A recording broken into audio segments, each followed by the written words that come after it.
guess we can kind of start with the characters. Yeah. All right. Well, I'm Epic Jim. You guys Yeah. know me. And yeah, I'm playing Douglar Anvilbinder. He's a mountain dwarf cleric of Moradin, and all he's ever known is war. He's just a rough and tough guy. Nothing. Not much for BS. So Hey, sometimes it's all you need. So yeah. so and so welcome to him, and he is. I'll get the names as I keep like Douglar. Anvil Bender. Am I saying that right? Douglar. Yeah. Douglar. The Anvil Bender. I like him. I like him. All right, sweet. Anybody want to hop in next? Yeah, sure. Let me. I am a half elf. I'm Brad, by the way. Brad. Bard the Nice. Painter on Instagram. For those of you who don't recognize me, yeah. So I am a half elf bard, and I'm kind of playing the sort of deceptive guy who kind of leans on his friends a lot and Okay. just follows a group of guys he thinks are way cooler than him to try and fit in. Nice. Pharrell. Nice to beat the bard. It's nice to have a bard in the group. Good stuff. And then who do we got next between Pilvar and Umar? I'll go. I'm Tyler, go by T-Wiz. I'm Dragon Killing on Instagram. Playing the Blue Dragonborn Rogue today. Nice. And yeah, his was a street urchin, classic rogue backstory. Saw a expert assassin on the job one day, thought he was super cool, and hounded him to take an apprenticeship. So after a lot of uh, convincing, let's say, he taught me the basics, and he said, if you want to learn the good stuff, you got to go out there and make a name for yourself. So joined the group, going out in the world to make a name for myself, so I can learn to be a master assassin. Nice. I don't play with players that choose too many rogues that are dragonborn. So when you sent Yeah. that over, I was like, I have to find one, print it up, and immediately like paint and get it out. So, Yeah, it was So, pretty rare. I was like, it just now, came to mind very quick. I was like, what do I want to play? This is what I want yeah, to play. Boom, we're in. they're always paladins, clerics, fighters, barbarians. I was like, I don't have Yeah. a dragonborn rogue. Yeah. But I seen him as a dark blue dragonborn, kind like of it. small for a dragonborn, Yeah. kind of skittish. And by all means, also remember my tokens for you all do not have to be Yeah. representative of Oh. who you are and what you look like. Feel free to expand on that during the game and character and all that as we role play. Please, please do. Good stuff. Last but not least, Hi, how's it going? I'm Jay from Jay's Tabletop. And first off, thanks for having me, Jim. And thanks for hosting us, Malcolm. Really appreciate it. no problem. I will be playing Umar, who is also a mountain dwarf. And he's a fighter. And all of his life, he was very athletic, able to do things well. But he was never really a very popular guy. Just sort of made it through kind of unnoticed, even though he was really good at things. So he grew up kind of in the shadows of being known. And it was kind of later on in life when he started really kind of getting recognized for some things that he was doing. And people started to really like him. And he's kind of made a little bit of a name for himself, just kind of here and there. So Very cool. Very cool. Awesome. Awesome to have two dwarves in the party. Well, I appreciate you all sharing your characters. I also want to say I'm honored to run a game for you all. I hope you all enjoy, and I'll just say that I also appreciate everything that all of you you do for the community, and from your respective like talents, and this community is really great. It's great to have folks like you all helping grow it. And thank you, Jim, for putting this together. Thanks, man. Sure, man. Let's see. What I will say is the way we'll run the game, I will try to keep my whole game. My goal is to try to keep the game at around 3 hours. About an hour and a half in, we'll take a 5-minute break at some point. I'll usually bring that in.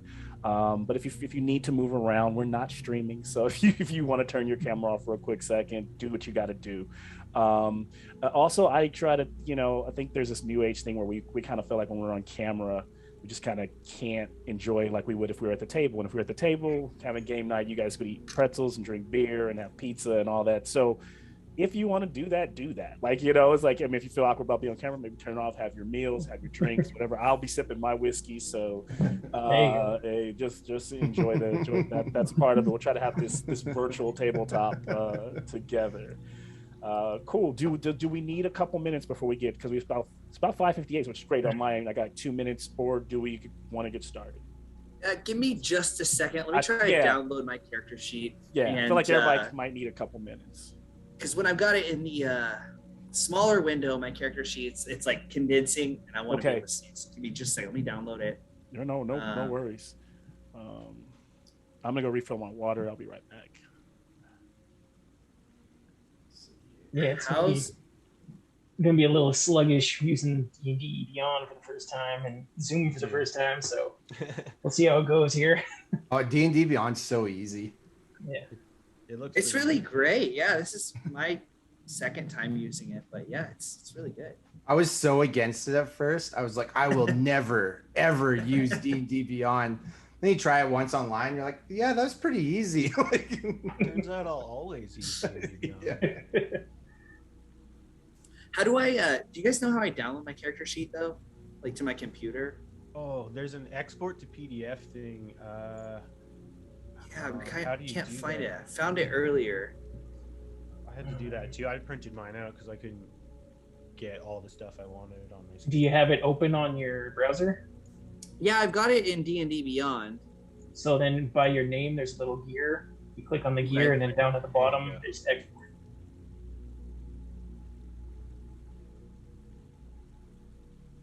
All right, here we go. There we go. I think that'll do it.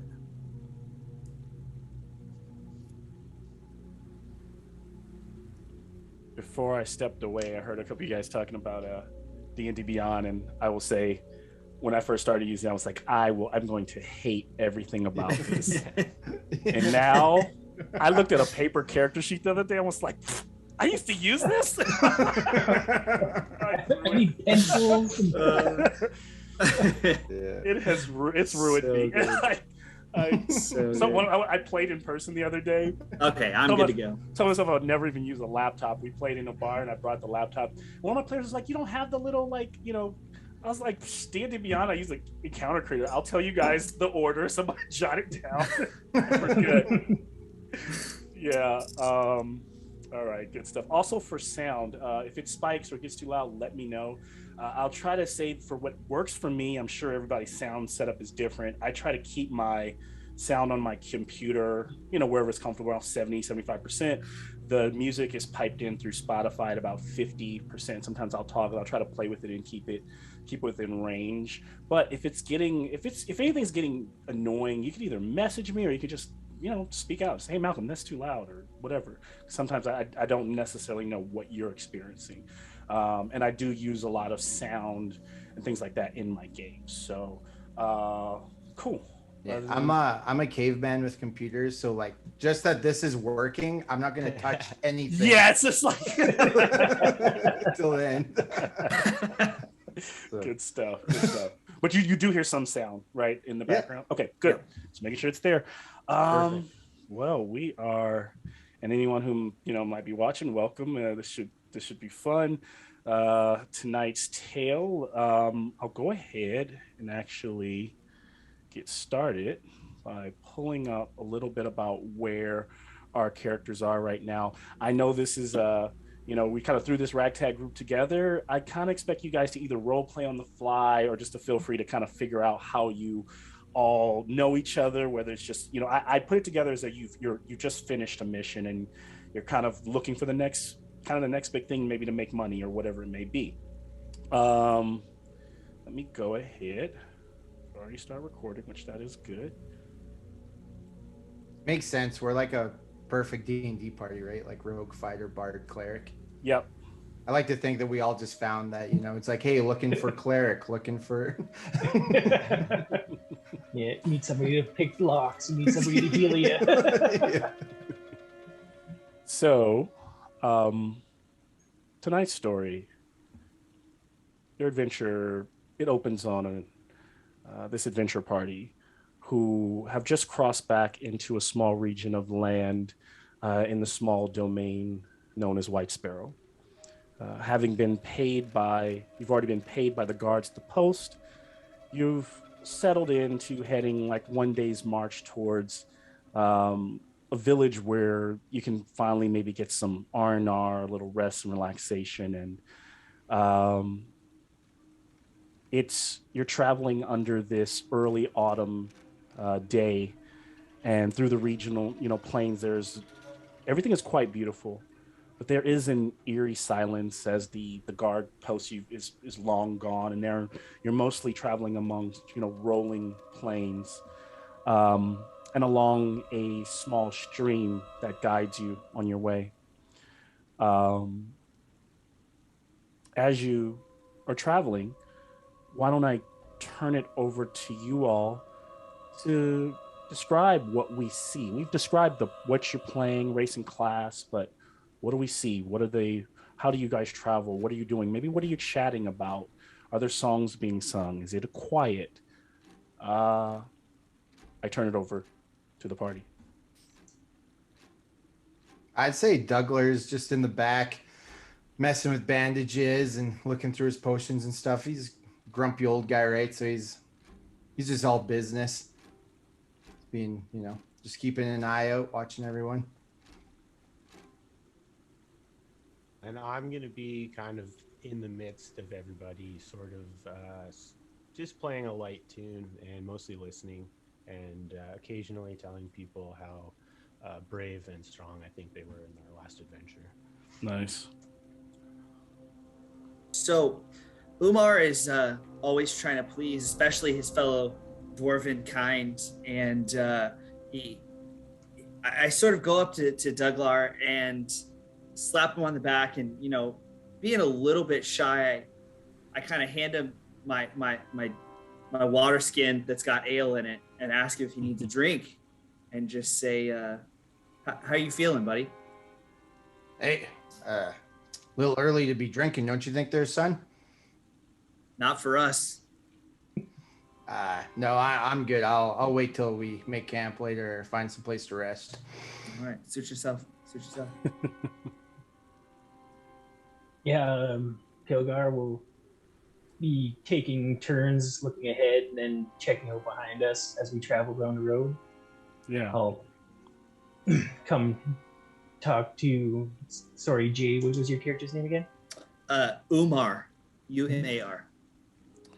I just also went through and start changing so you guys can see at the bottom there. Okay, You should now be able to see the character name and then your actual name next to him, if that works. Okay. I'll come up to Umar and be like, things are not quite right. It's too quiet. Something must be in the area. Keep a sharp eye. And I stopped strumming my lute to actually listen for once.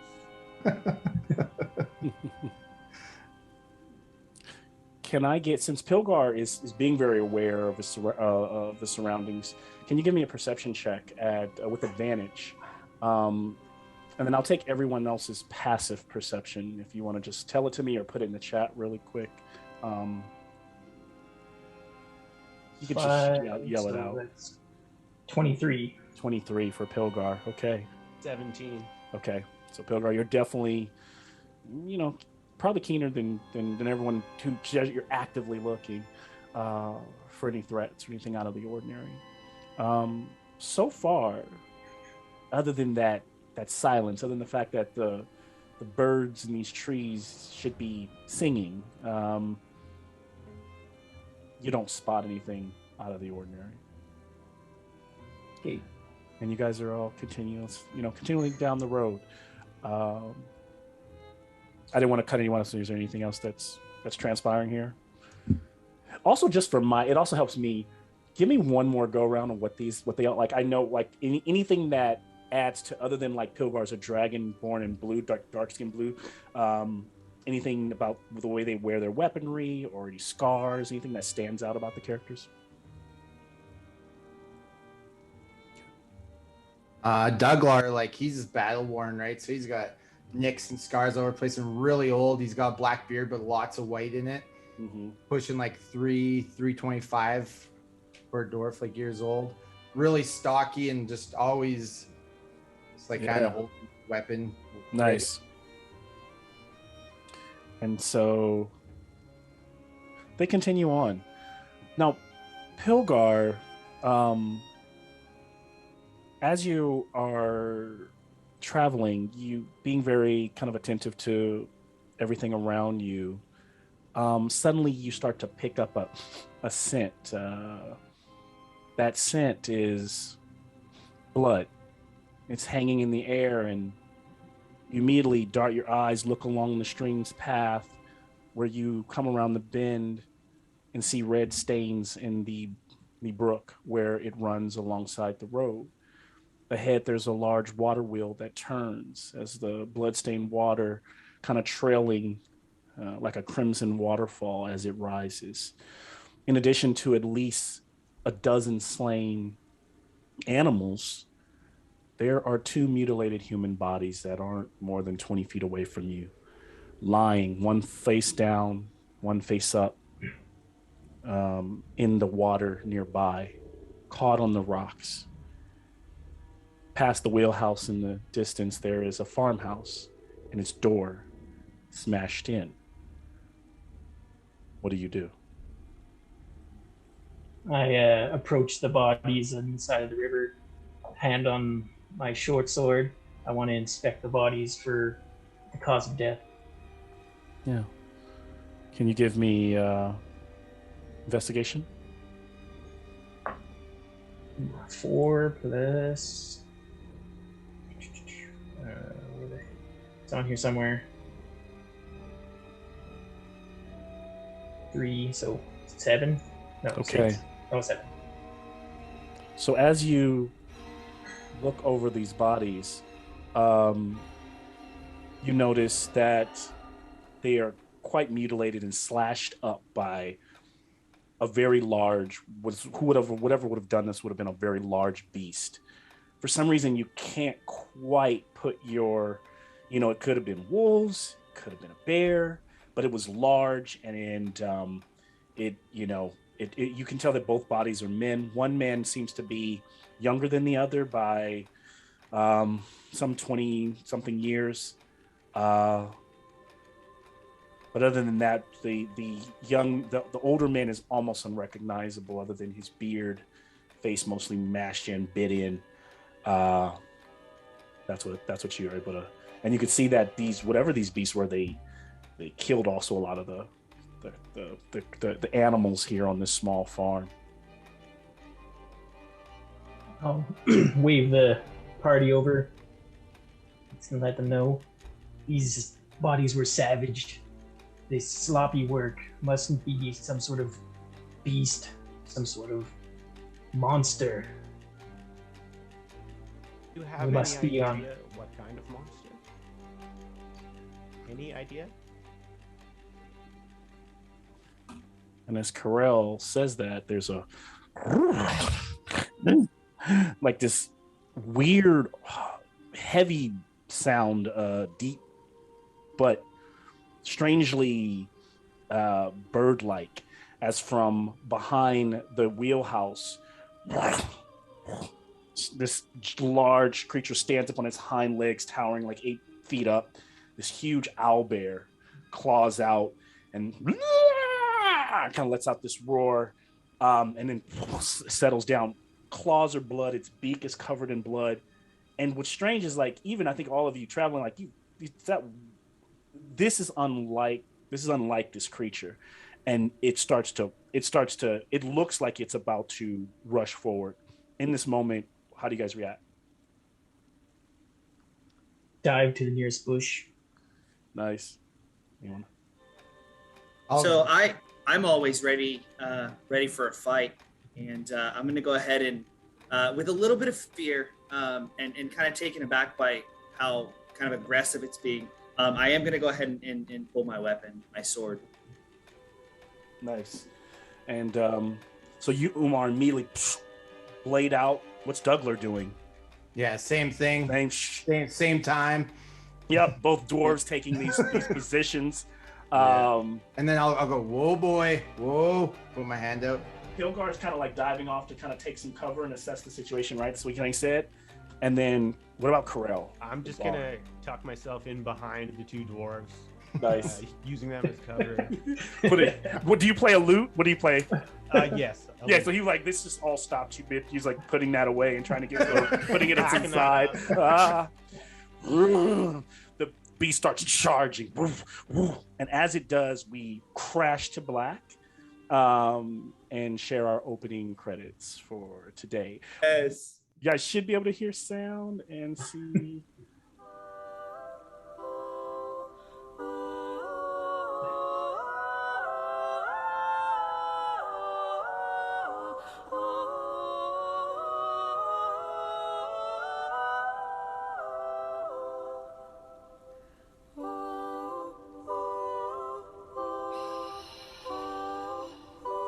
Might be a bit choppy, but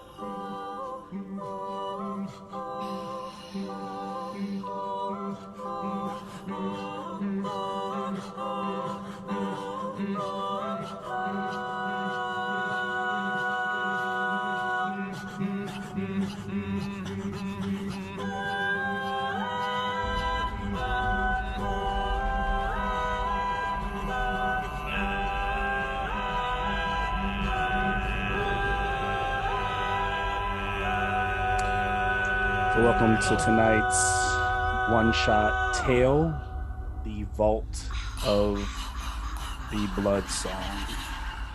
All right. So we will go ahead and dive right back into the action. So what I'm going to do here is share our cinematic screen now that you guys should be able to see. In addition, oh man, that's sick. Look at that. Yes. So you can choose either screen. One will be more top down, one will be more cinematic view. You guys are all over here kind of in the cut. I'm a little loosey-goosey with movements. If you're, because I know you're trying to stare at a screen and be like, but, I will try to give you measurements. If you say, okay, can I get to there? What can I get with 30 feet? Just kind of describe what you're trying and, want to do. Let's see. As we kick things off here, that creature. So as that creature lets out a roar, you notice suddenly behind the hay, you didn't see the other one that's kind of over here on the side munching on the dead ox. So now there are two large creatures, the other one calling the other one to the front. This one goes kind of rushing across the stream, moving in for 40 feet. So actually 10, 20, 30. So just getting to the front line of our fire. So just it looks like it's going in at Umar, claws out. The first attack with the claw, just reaching out. Probably not going to hit you with the 10 as he dives out of the way of that. Another claw attack and 19 on that second one. Hey, that hits. And it will do 17 slashing damage, and then it will try to strike with that beak. It's a 23 on the beak. That's gonna hit for 6 piercing damage. Now the creature's done. The other creature is spending its time like getting a few more bites in before it looks up enraged, but it doesn't react. Kind of just sits there eyeing you all coming out of the fray. So then we will move to Corel. So it's Corel, Umar, Douglar, and then Pilgar. You guys can also help me if you guys want to remember that. You can do Owlbear, Corel, Umar, Douglar, and somebody can put it in the chat. That way you can kind of keep the flow of combat if you like for as a record for you all. But moving on, that like I said, it is Corel. It is your turn. All right, so I will. I yell, "Hey, is your name Ed Zachary? Because your mouth smells exactly like your butt." And then I cast Vicious Mockery. Vicious Mockery, it is. And that's a wisdom save, right? Yeah.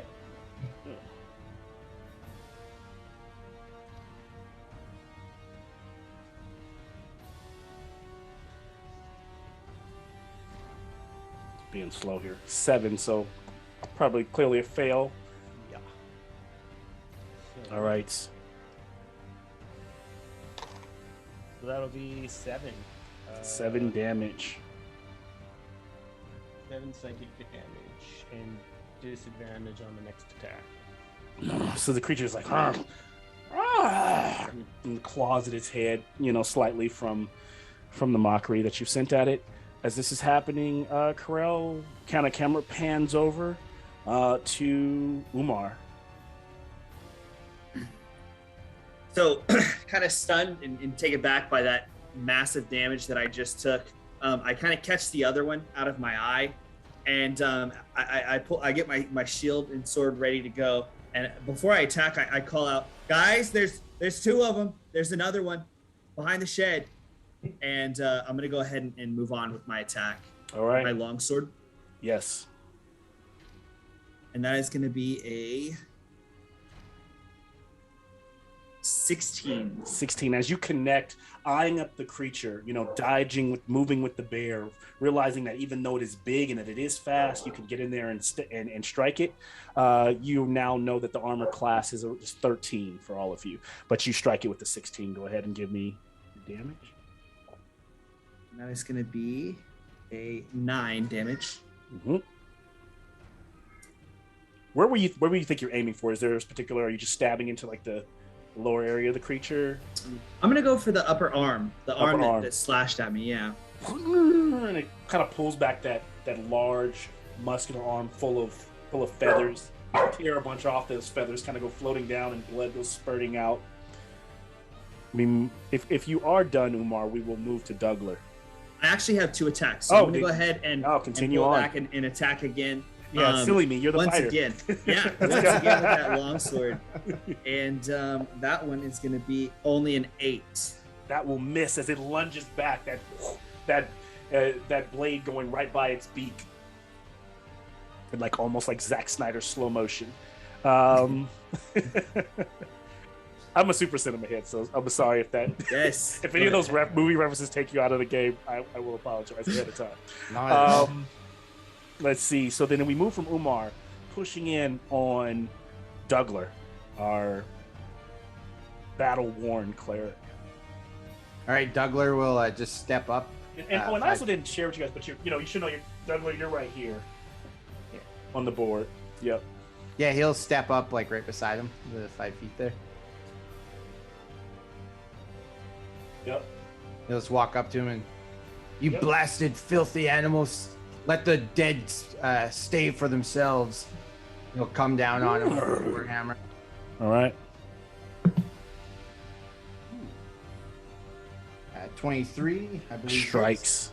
Warhammer. Warhammer just boom, slamming into the as it reared back and kind of lunged over.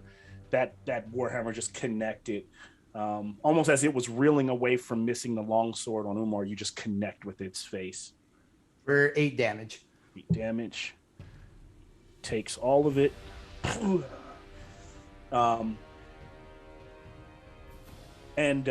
As you're fighting this creature, Dougler, can you give me insight?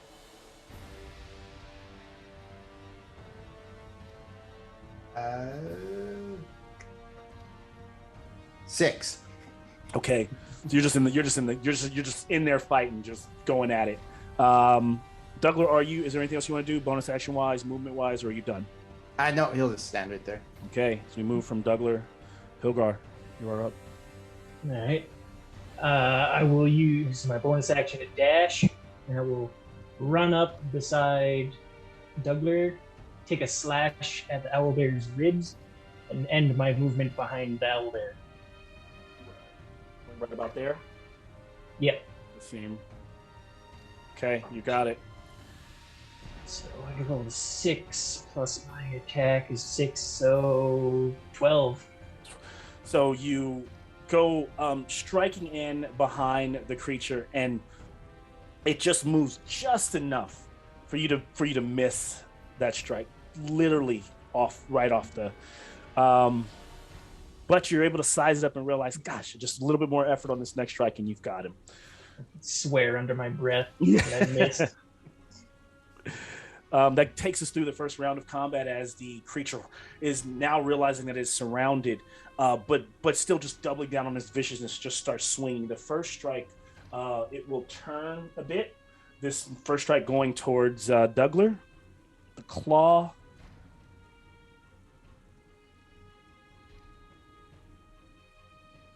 Oh, it's for an 8, and so nat wanting and because of its nat one, what it does is, Douglas, how would you defend against this? This is a block. I mean, yeah.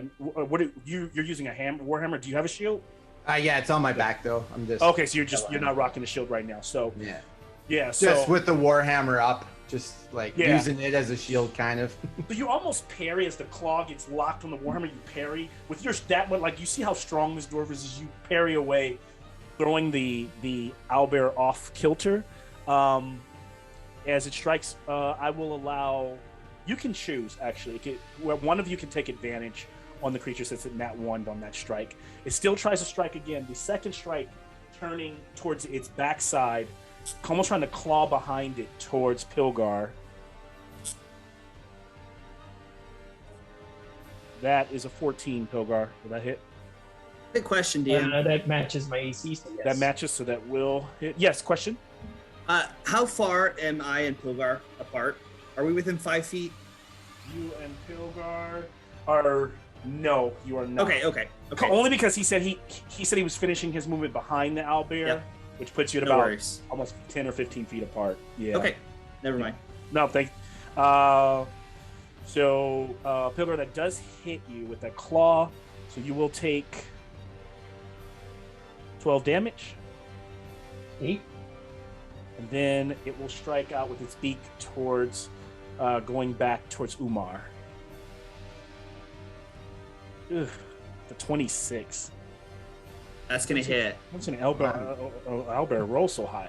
So for 15 more damage. Right.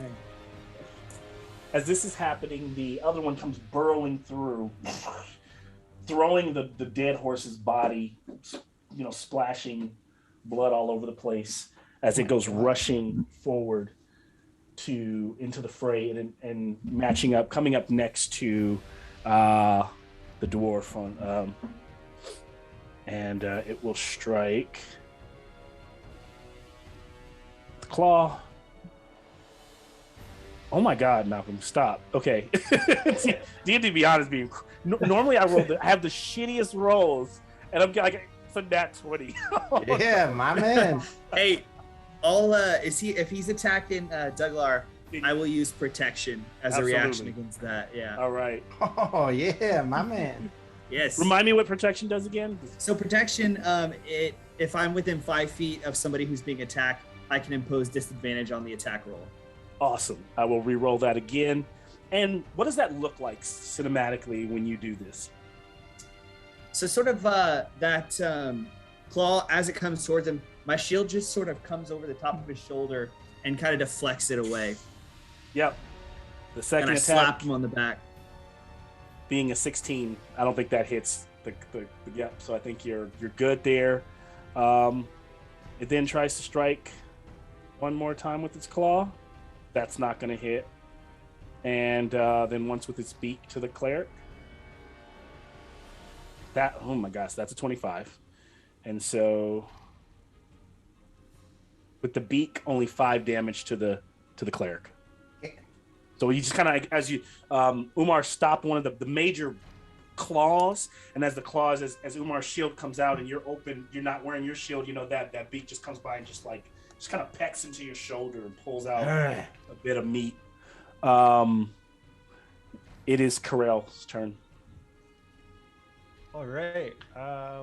First thing I'm going to do is use my bonus action to give an bardic inspiration die to Umar.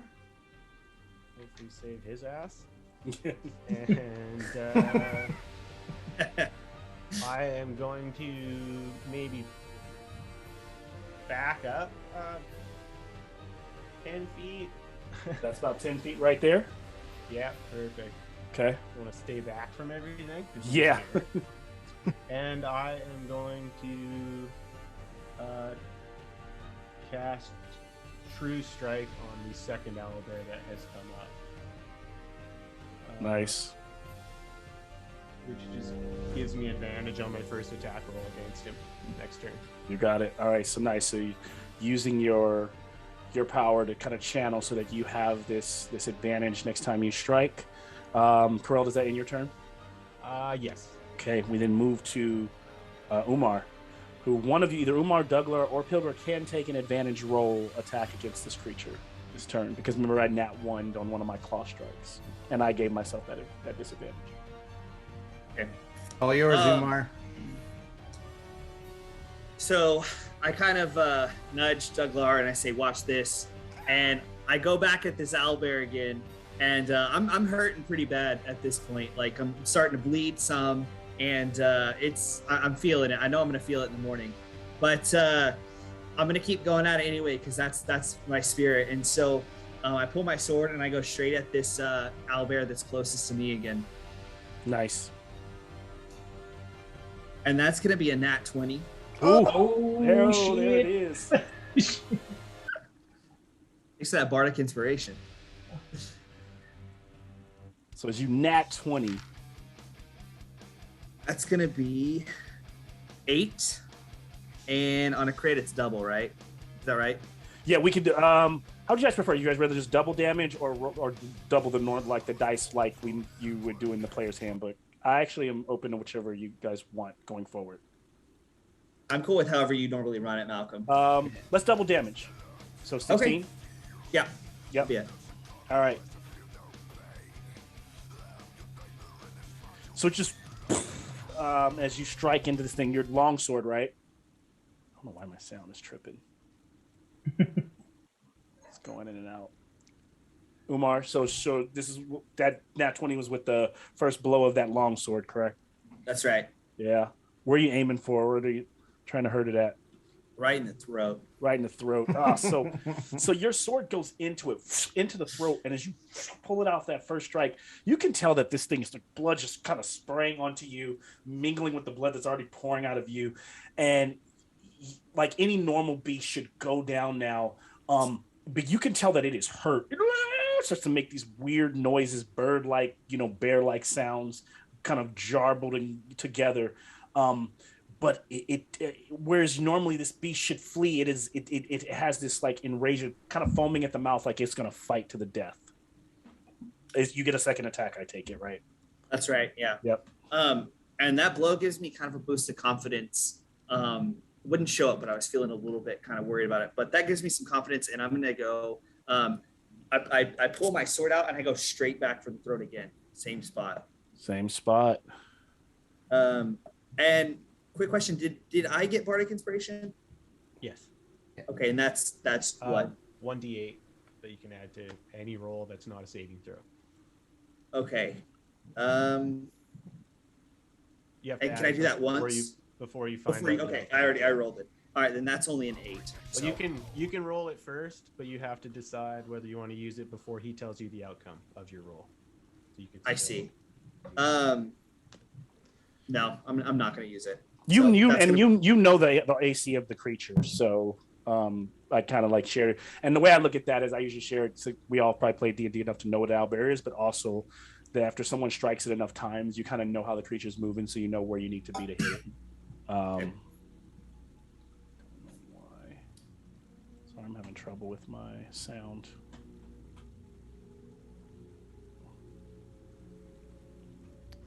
What is happening here? I thought that was a nat 20 only thing. The little spurt of music. Yeah. Yeah, no, it's like That was awesome. So before this game, I started having the worst technical difficulties today. So for almost 2 hours before the game, I didn't know if it was even gonna. It's my computer's starting to act up. It's just starting to give me problems. It's probably time for a new one. And so I finally got it dialed in, and now it's kind of being a little funky. Like maybe there's too many things going on, so I have to kill certain things. But I'll roll with it. So yeah, that's why you might hear it going out, is me trying to figure it out on my end. Like I was trying to play a little death clock during those amazing slashes, and then it didn't quite work out. But the second hit, how are we doing? It's not going to hit. It's only an 8. Yeah. Okay.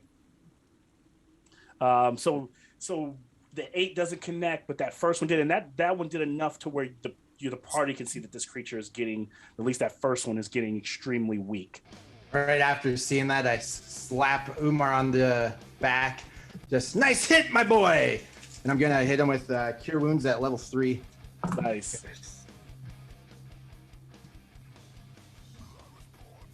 For 21 healing for Umar. Oh yes, thank you, my man. Hey, you needed that. You needed that. Needed that. Give him some life there. Yeah. All right, so that's it for me. All right. So Douglar is giving all this healing energy towards Umar, and as he does, we then move on to Pilgar. All right. Try to redeem myself. Take another slash at this beast's back. And here we go. Well, there we go. 15 plus a 6, that's 21 to hit. It's gonna hit. Count. 2, 4, 9. I'm sure you're getting sneak attack on this too, so. Yeah. Yep. 14 plus 3. 17 damage. How does Nice one. Pilgar finish it? Jams his short sword, aiming between a couple of the the spinal column in the back of the Nice. You said with daggers, with what weapon? short sword. That's what. So both of those going in, cutting into that spine area, and then whipping them out. Blood kind of sprays as the creature staggers down to its knees. Kind of starts falling over on its sides, slamming down.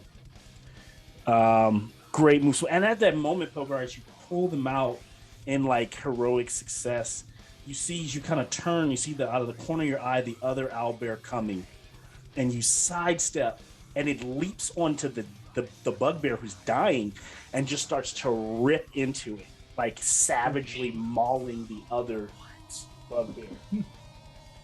What? Cool. Yeah, with the blow, you see a smile of satisfaction cross my face until the surprise of the other one coming at me, and I dive back. So it's using like all that momentum where it could be attacking you all, and it's like eating this other bugbear right now, tearing its throat out. Round 3, Corell, you're up. All right, I'm a little taken aback by that. So And you have a feeling that it's like, it's actually. Can everyone give me insight?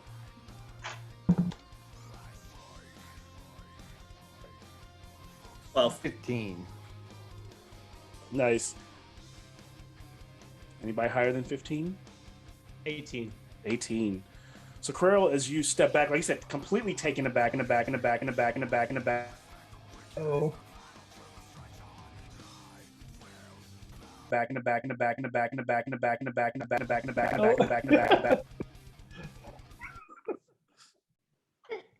that time I thought he was saying, and I'm back, and I'm back, and I'm back, and I'm back. Oh god.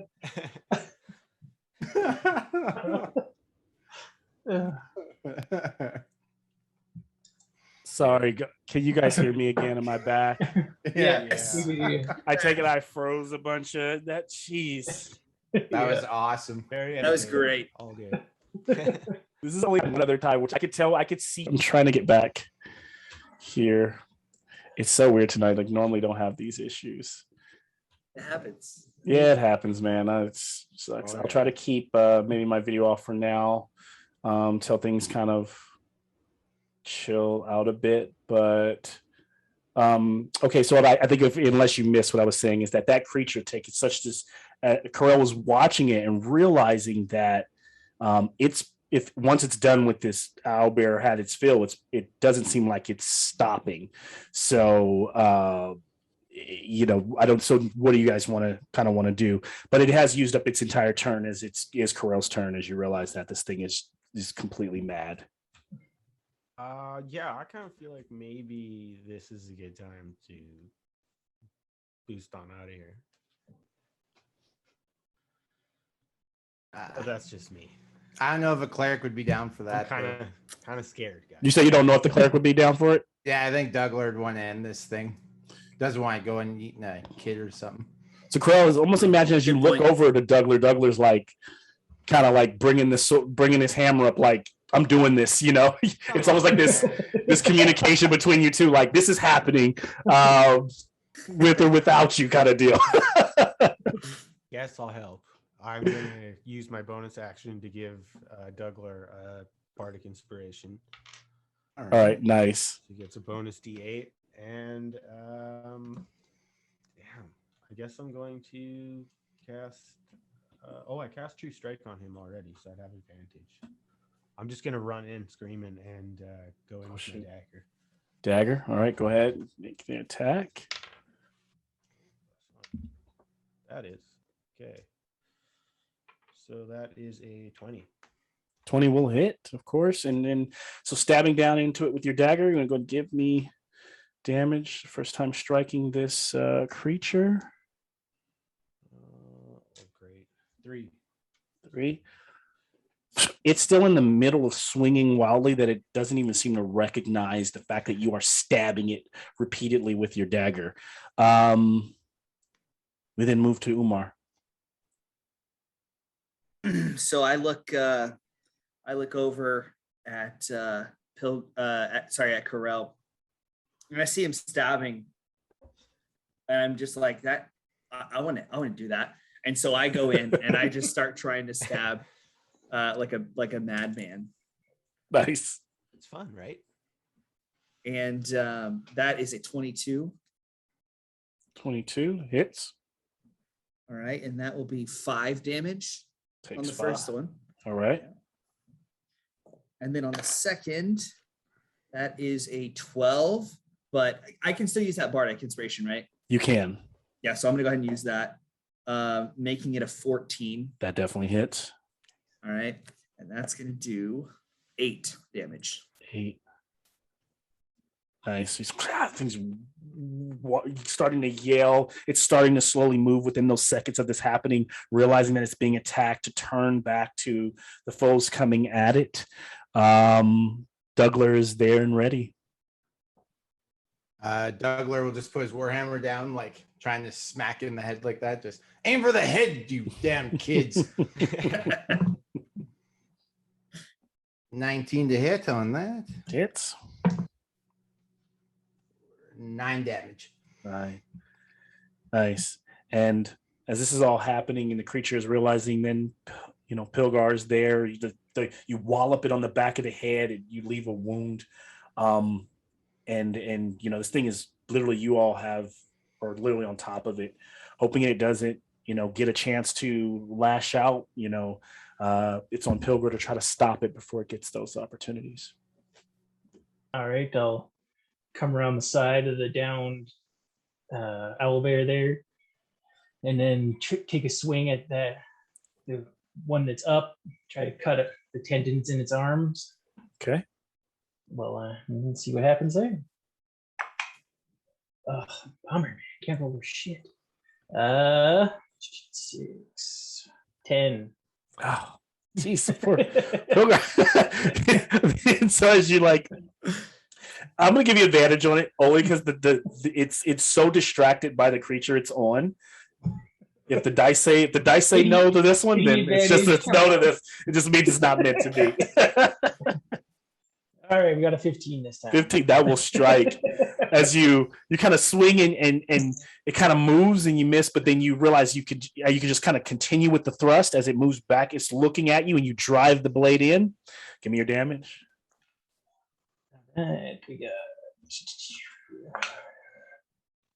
16, 19 damage. Nice. And so as you dig deep into the creature, it rears up. It for a moment, it almost, you see its eyes change, almost like how did it get here? It looks for the first time from enraged to fear, and then it starts swinging. But it's looking, you can feel the blood kind of leaking out of the creature and that it is getting quite weak. It swings at you, Pilgar, first. Okay. Sorry? I said okay. Okay. Okay. So I think but I might have missed something. So No, striking no. forward with its beak, it will hit for a 26. These crazy numbers from this owlbear. Okay. Okay, I'm gonna use protection then. Or were you going to use uncanny dodge? Or are you going to? I was going to use uncanny dodge to half. I think. Do you want to use protection? Let him use this uncanny dodge. Yeah. So then it would. The beak would only do 9 damage. So that would be 4. Or does it dodge it completely? Am I tripping? No, I take half of the damage. Take half. Yep. So forth. So he strikes with the beak. The other claw is reaching back around from where the creature is to strike at Dougler.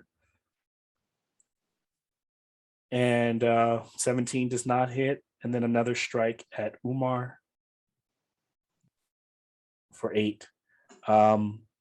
This creature is quite weak, and I imagine it's not going to make it through this next few moments. So, Corell, you are up.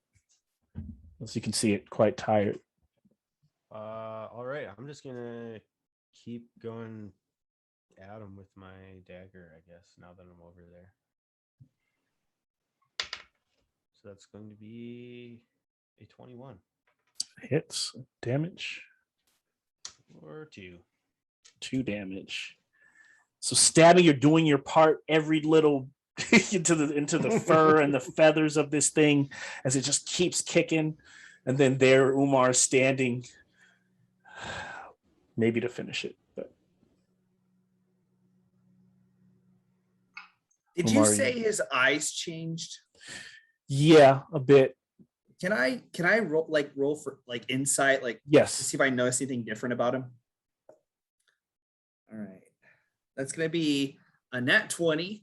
Okay. It's a -1, but it's a -1. Okay. So. So what you basically see is what you saw before is an enraged creature foaming at the mouth, violent. You now see a terrified beast that is just fighting for its life. It's fighting for its survival. Okay. Just in that moment. He's pretty hurt, right? He's pretty hurt. Okay. You can all tell that by the gashes, all the wounds you guys have in him. It's kind of starting to go from to like.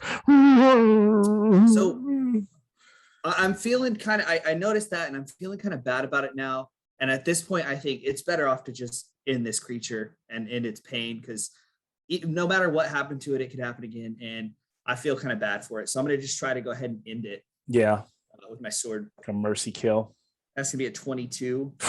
Yeah. For 14 damage. Sorry. That's 11 damage.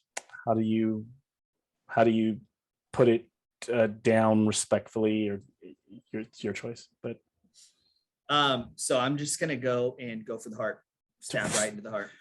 And then as you before it can swing another large, black claw hits in the chest, and it swings out and clutches its chest like trying to grab the block.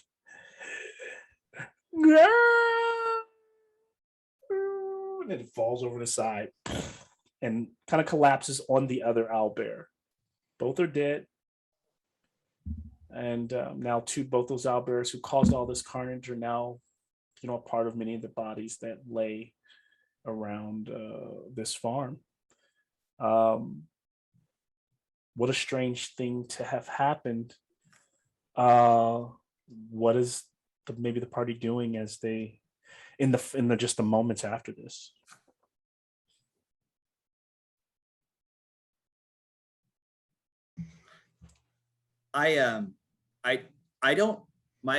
Umar doesn't he loves creatures and animals, and so anytime he has to kill one, it's even if it's for the right reasons, it's fine, but he's just kind of like, oh man, that kind of sucked having to do that. Yeah. And so I just start to kind of wipe the blood off my sword and sheath it, and kind of keeping an eye out for other things around us. Tough old guy. I imagine I just step over the owlbears. I'm used to killing animals all the time for meat and stuff for the armies. I just step over them. I go inspect the humans there in the river. Yeah. And Just so, kind of, and like, of course they're dead, but I'll kind of start putting them to rest, like closing their eyes and, all that cleric stuff. yeah, kind of giving them their last rites. Yeah. As you're doing this, kind of pulling them out of the river, move these creatures over to the side. You notice, Dougler, that they had some coinage on them. Whether that's something you're interested in taking or not, I know, but each of them has a few pieces of silver. Some of them were even floating in the riverbed, like on the rocks, kind of gleaming through the water. And and I think why you note this, because there's a dwarven helm on each of the silver pieces and a battle axe kind of embossed on these. So they clearly are dwarven coins that these humans had on them when they died. Okay, I'll definitely. I'm still a dwarf. I'll still take the money. Take them. So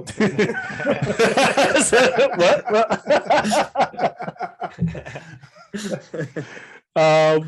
You take the 12 silver coins. Can you give me a history check on them?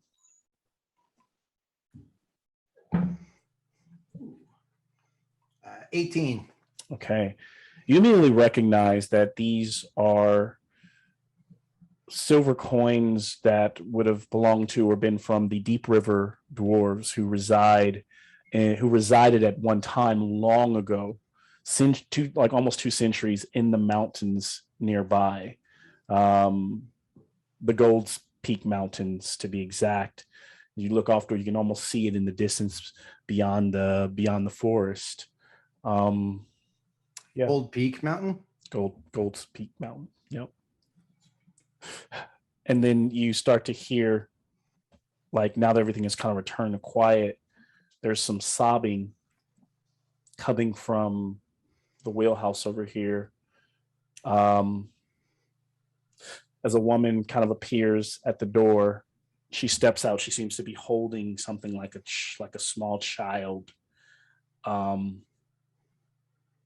Not a a little larger, maybe a 1 or 2 year old, and her clothes are bloodied, and she just kind of sits down on the front steps, looking out at you all, almost in a daze, almost in shock.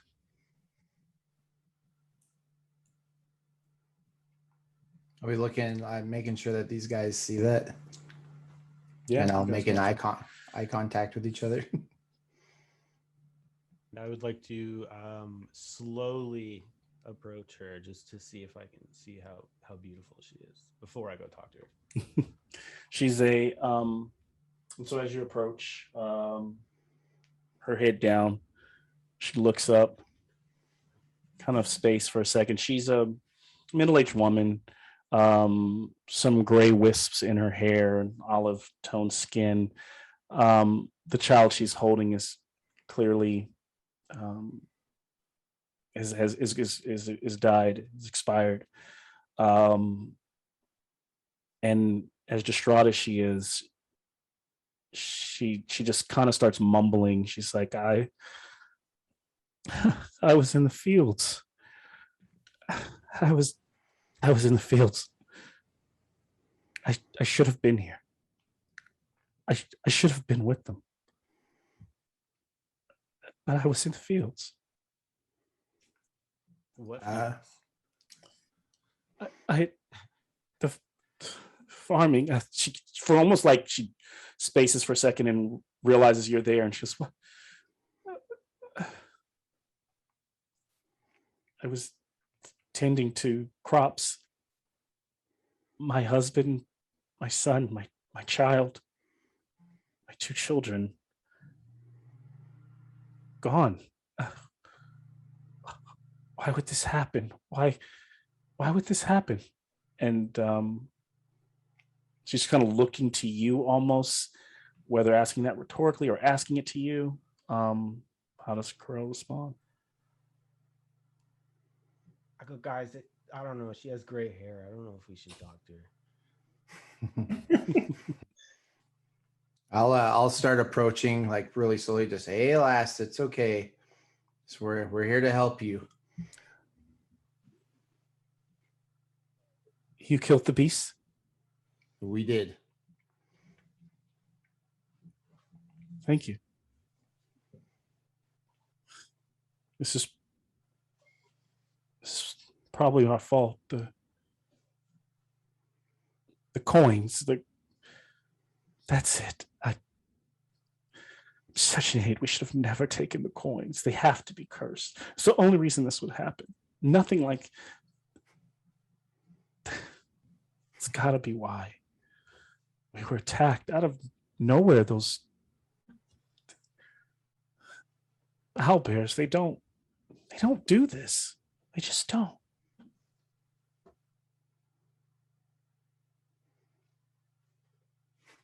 Is Douglas like feeling in his gold pouch those coins? He's like, "Oh man." It's like, I'm too old to be falling for curses and shit.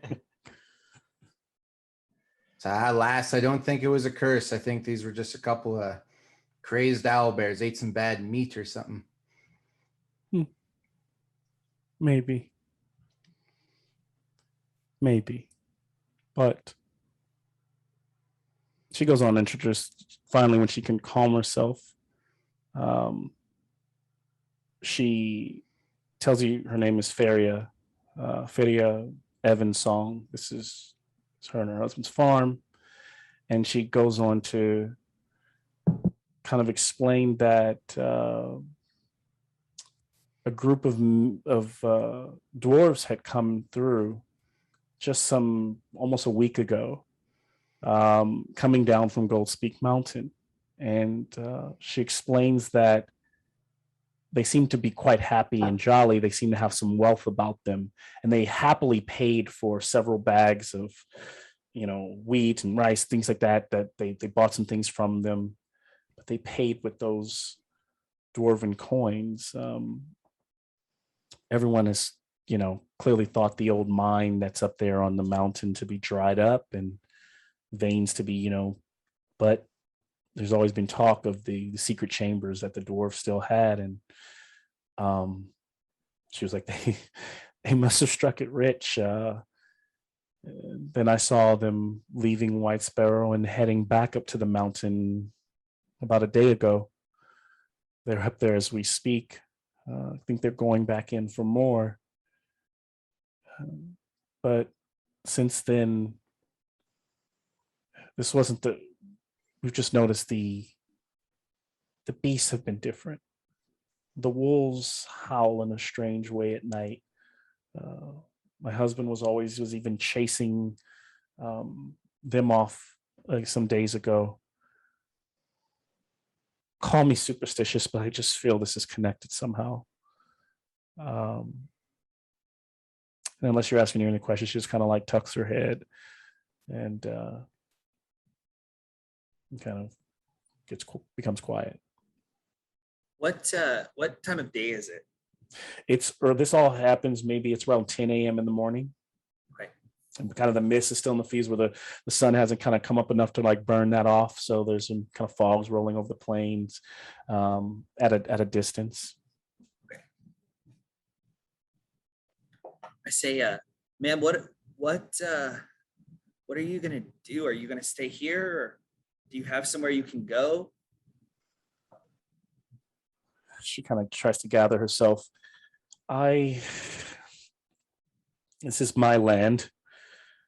I take it I will go see my sister in the village of Whitesparrow. But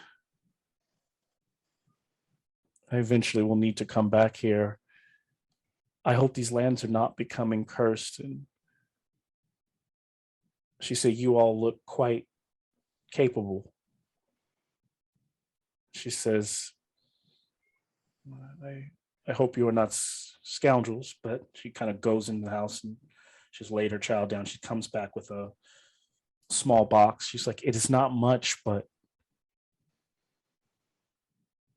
I think those dwarves they're started something that they need to stop. I will pay you just to investigate 100 gold coins. And she pulls it out of a small box. If you take this, find them and either stop them or tell them, or at least investigate.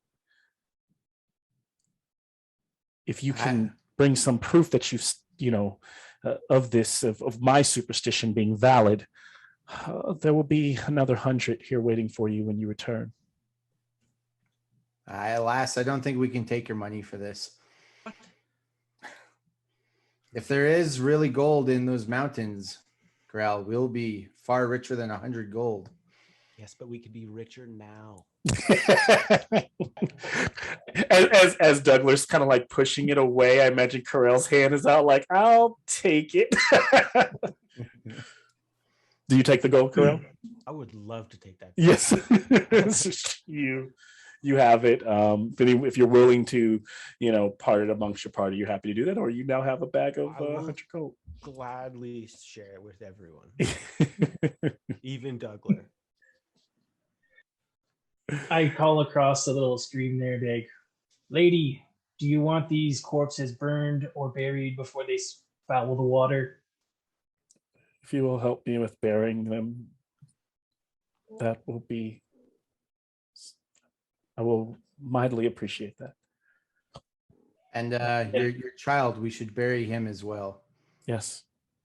And so, kind of almost montaging as several hours go by as you all are working to kind of pan by as Douglas is reading the last rites of these, as we see the 3 mounds in the dirt, her standing there with her dress kind of billowing in the wind. She's also kind of by high noon, like around lunchtime, prepared like some stew and some breads for you all to eat, kind of giving you some hospitality for helping. What do you guys think you guys do next? I just talk to her quickly while eating. You are a strange human. You do not seem to fear my image. Most people are unnerved by my appearance. I understand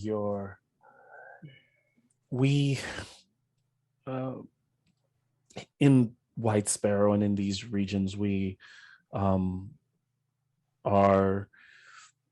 I can't say that I'm used to seeing your kind before, but years ago there was a hero that saved the village, and he was a crimson red colored of your kind, and so we try not to judge by our eyes, and like I said, with seeing you fell the beast out there, I can only be appreciative. Thank you for your kindness. That's all I had to say to her. Yeah. And so outside, unless there's anywhere else you want to, would the plan be to, after leaving her, to head directly towards the mountain? Yeah. Before we leave, I'll go up to Corral and I'll be like, hey lad, since you're holding on to all the gold, here you go, and I'll put those 12 cursed silver coins in with the rest of it. And Corral gladly gold is gold.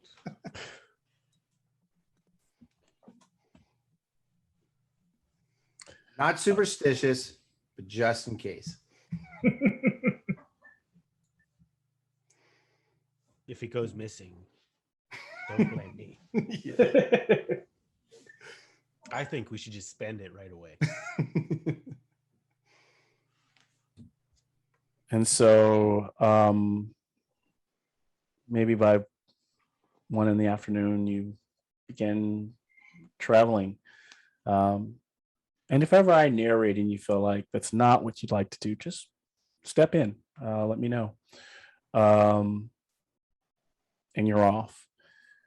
And you find yourself within the next hour traveling through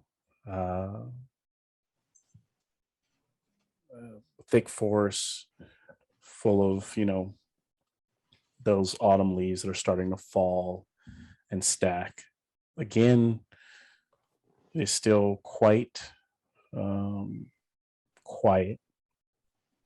And as you travel, is there anything that you guys might be doing now as you're just on your way? I'd like to bring up a topic of conversation while we walk.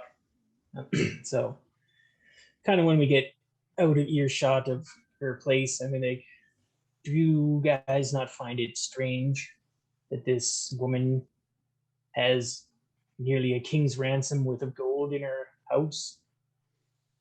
100 gold. That's a lot of money, especially for farmers. I like it now that it's in my pocket. All right. And she said she had another 100 to give when we were done. Yeah, that's twice as much. I'll carry All right. that too. Something shady is afoot is all I want to say. Oh, yeah.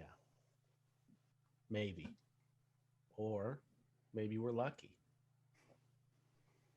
Lady Luck is fickle. What do you?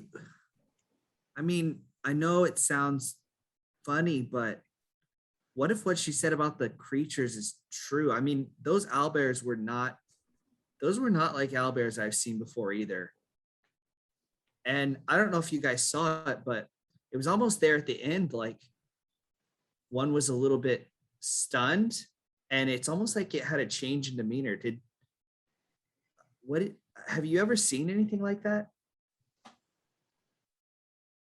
I've seen beasts of all kind turn on each other, and it's just part of the wildness of them.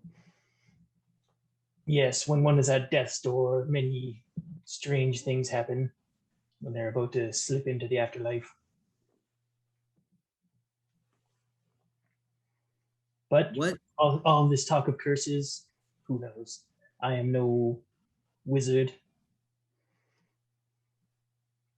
I didn't know dwarves were still up in these mountains.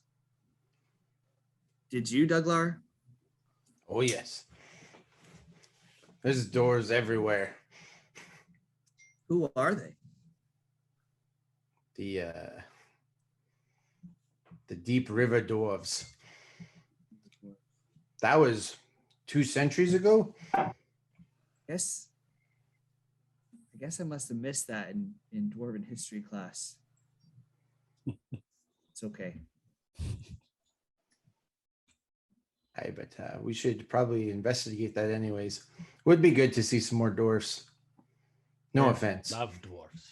Who has the highest passive perception? Let me make a roll here. Perception. I have a 15. 15. Okay.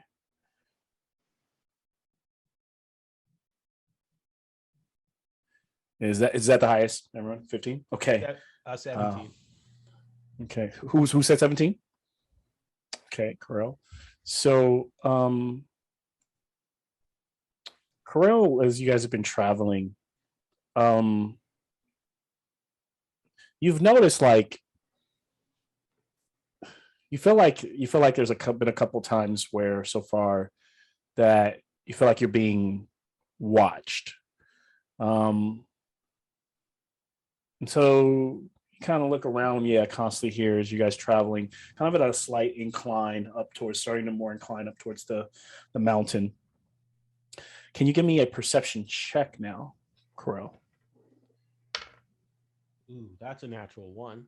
Oh, and so looking around, stopping, you're like, whoa, like you're feeling like something's there, something's weird. You look around. No, nothing's there.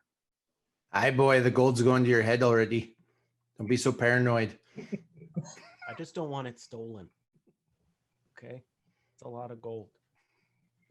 And I will say, Corel, what you you notice is 40 feet away, a small tree trunk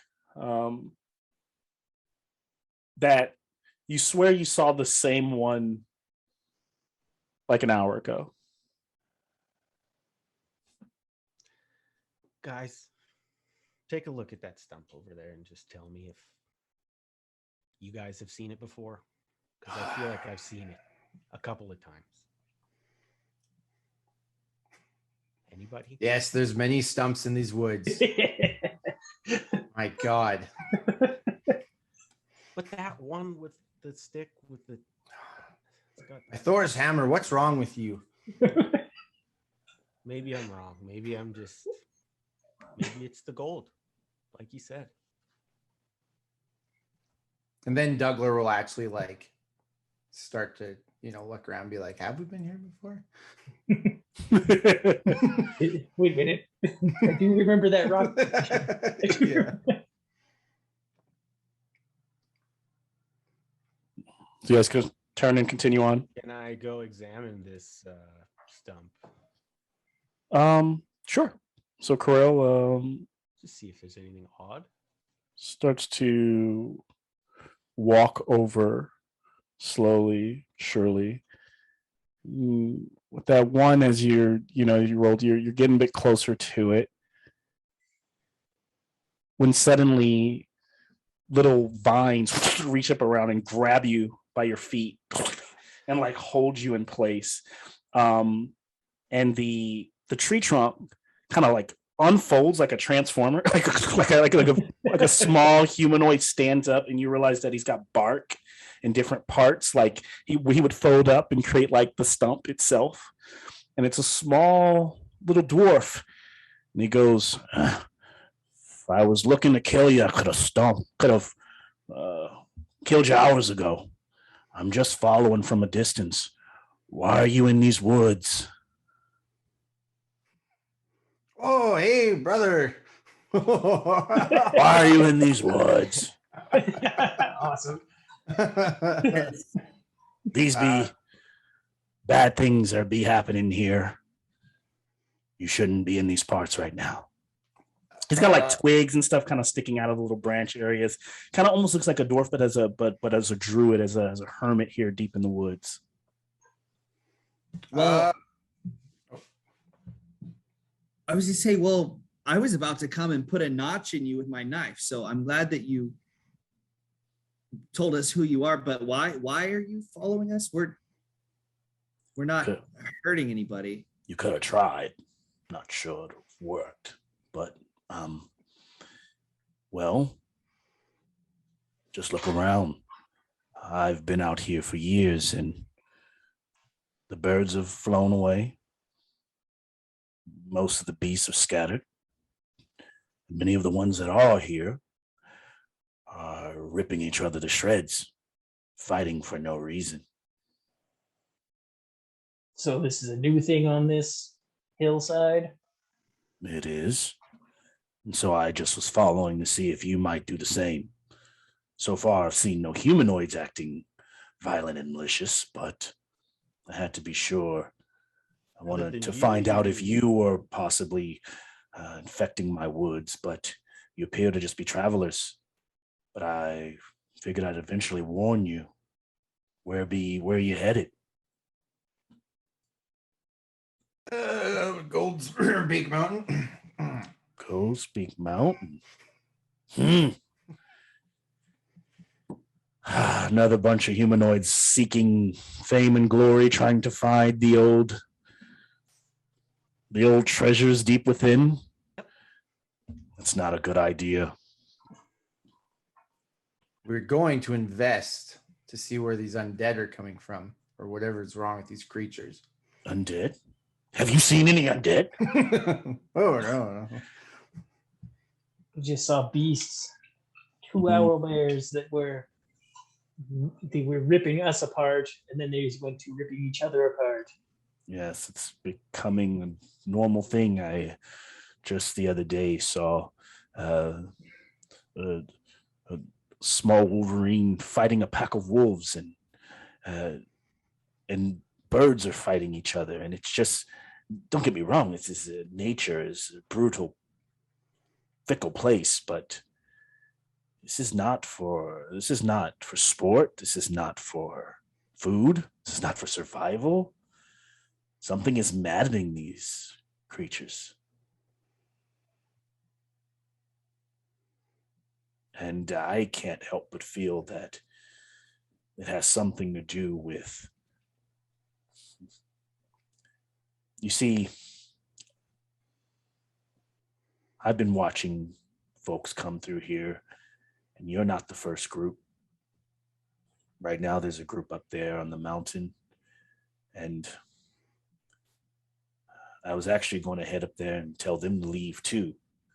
And I figured you were probably going up there to join them, which it sounds like you are, to get more. And I feel like whatever you're unraveling in that mountain is no good.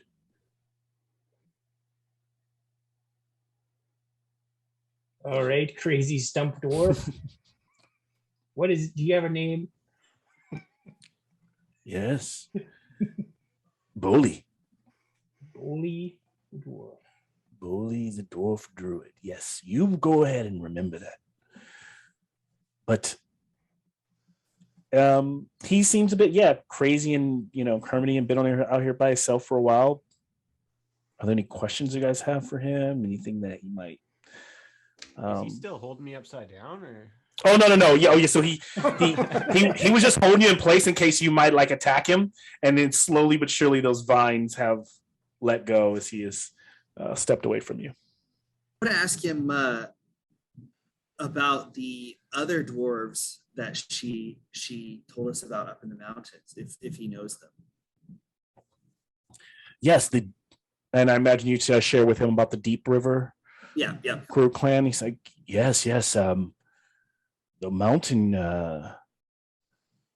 those dwarves, the Deep Rivers, they raised many structures outside of the mountain when they began digging in the tunnels centuries ago. The mountain at that time had very rich veins of gold. Eventually, they have since dried up. But it's always been rumored that deep within the mountain, in those caverns, those dwarves, those Deep River, they fought dark elves and recovered magical artifacts. Dark elves, drow, as some call them. Whatever artifacts they found, I hear they hid deep away, concealed them away in the vaults within the mine. Most of them now are probably forgotten and buried. But with adventurers like you digging around, things are being unearthed. Things that should best be kept in the dark. Dark elves. Puh. They're the worst. Slavers.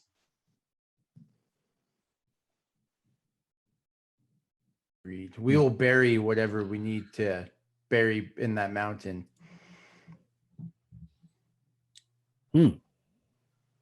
So you are. Give me a. Can everyone? You're not really trying to persuade him or anything, but can I just have a charisma check from everyone? Just a regular, no persuasion, just yeah. So, Got an 11. 14. 8. I don't know. Boley thinks you might actually be good folk. So I'll go over and hand over something that might help if you are going to keep the darkness buried deep within. He pulls out a little vial, a little red potion. There's a bit of sediment at the bottom of it, kind of shakes it up. I make these myself. As he hands over a greater potion of healing. Let it help you, please. We'll know within, I imagine, a few days' time if you actually do anything to restore things to normal. If so, I'll know that was in good hands. Okay, I'll grab that. How many were in this party that you saw go up ahead of us?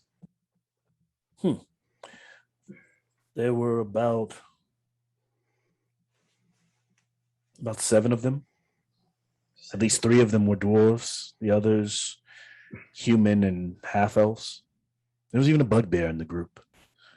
But all seemed to be worker types, working together to. All able-bodied men. That was the first time they came down from the mountain. I noticed there were only 3 dwarves, and they were carrying satchels. Looked like they had hit a payday of sorts. They went into town, and now that I've seen them going, the last time I saw them going back, they clearly expanded their group.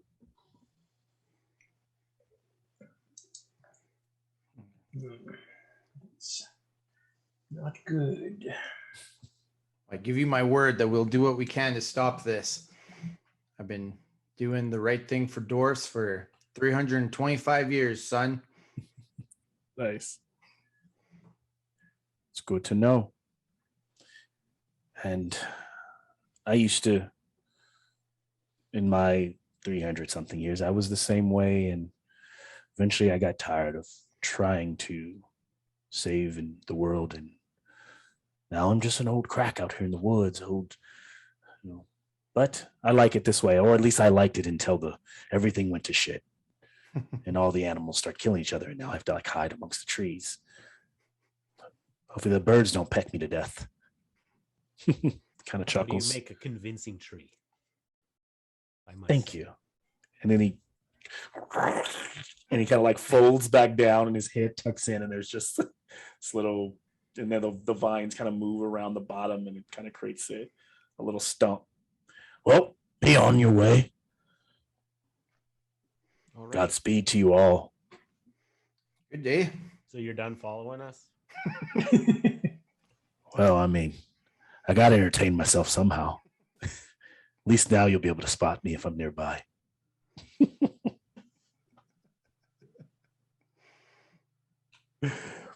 And so they continue on. Can I get a survival? Who of you probably leads the group on the path in terms out here in the woods, or what's the marching order like? Anything? I'm right in the middle because Right in the middle. Be ambushed from the back or attacked from the front.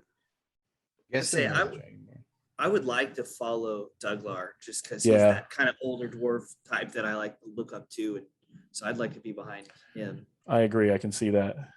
I'd be up front, scouting ahead. Okay. Pilgar, you want to give me nature or survival in terms of just kind of getting your surroundings and constantly making sure there's nothing out of the ordinary as Douglar kind of marches with the main group. I have an 11. Okay. So far, so good. Pilgar,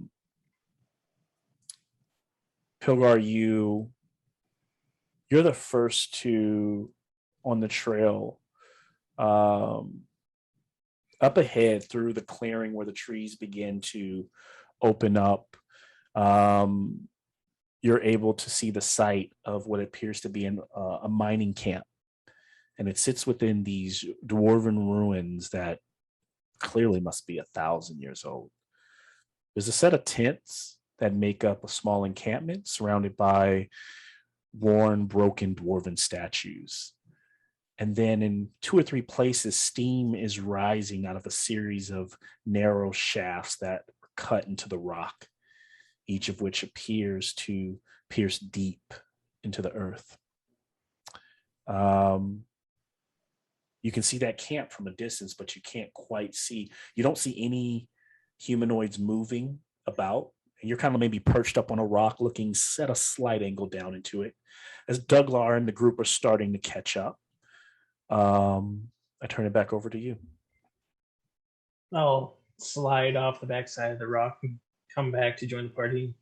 let them know what we're coming up on. Did you see any people? There was no movement, just smoke from the shafts.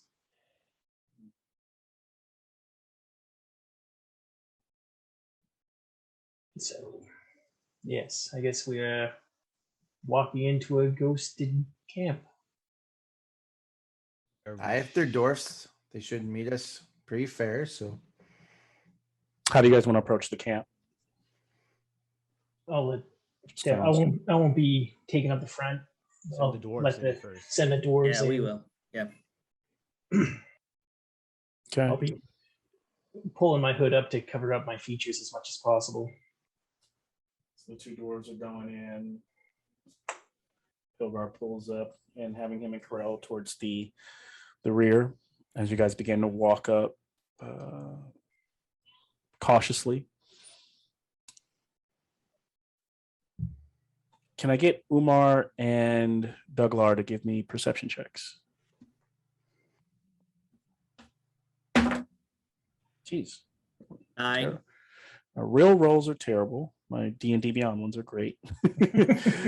So you know D&D Beyond is broken. All right, so you got a 9, Douglar? I did. Yeah. Oh, that was Umar. Sorry. Umar. Yep. I got 9. 9. Oh, wow. So both of you. What's funny is with those 9s, you still beat what's happening. So what you do notice as you approach is amongst this mining camp, same thing that I kind of described to Pilgar, but what I'll add to that is as you get closer, now that you're on a level, maybe you're like 40 feet away from the actual camp, you're waiting to be hailed in or for people to walk up or to be surprised by your presence. Instead, there are just bloody remains of a number of humanoids spread around the center of this camp.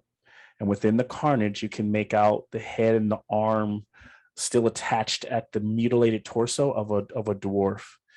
Beyond the camp lies the entrance to the Gold Peak Mountain. You also hear some like gnawing at bone, and you both are able to react and look and see that over in the corner there are a group of wolves coming in off the mountain who are starting to eat at some of the bodies.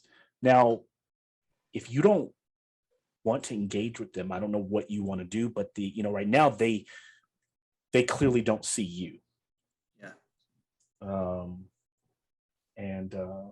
So I'll ask what you'd like to do as you see this. I will kind of share a little bit more so you can at least see the area here.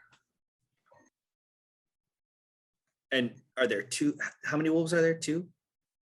So as you guys are here, you can see this. There's about 3 over in this area that you see, and then another 4th one over here eating a body. Okay.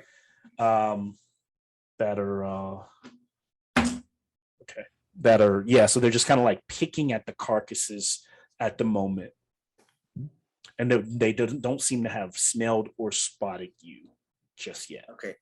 So I go ahead and put my hand slowly onto my sword handle. I don't pull it out, but I just have it on my handle. And I look over to Douglar, and I'm just kind of looking for like a yes or a no, like a head nod or a head shake.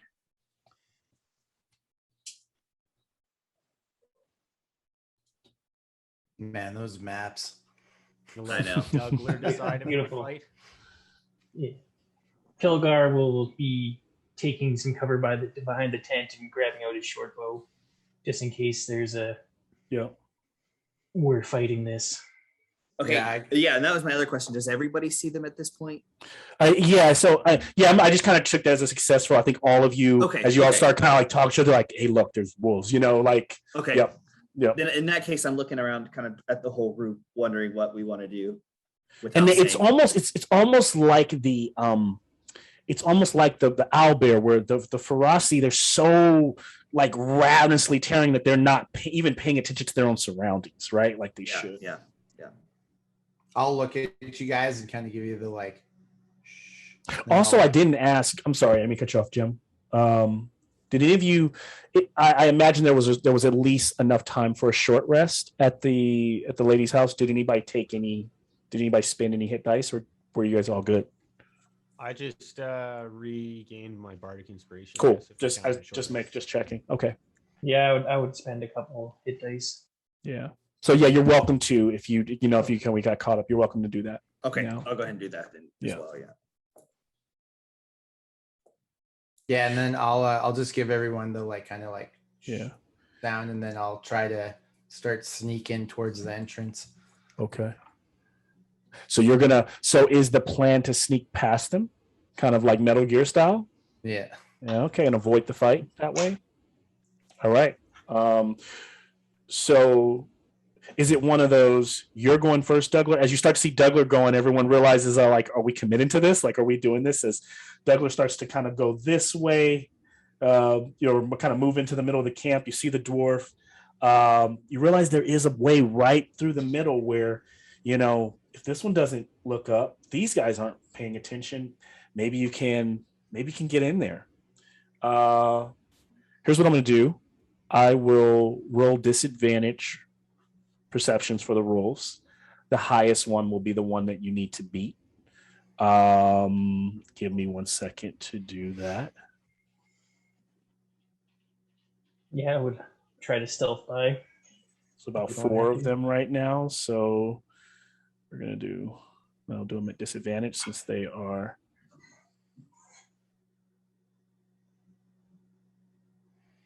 Actually, what I'll do is, for the sake, I'm not going to roll for all of them. I'm just going to roll 1 and give it a -1.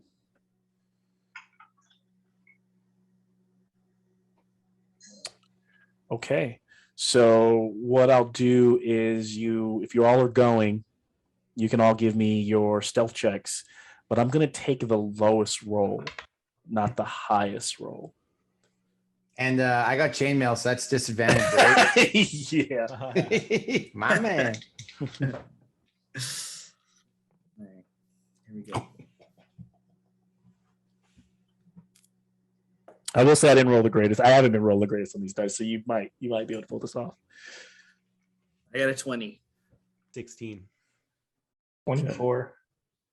20 with disadvantage. I got That's 20. That's crazy. That's crazy. I was like, Douglas gonna get him into some trouble. He's gonna knock over a pot or something. He's a pro, man. He's a pro even in chainmail.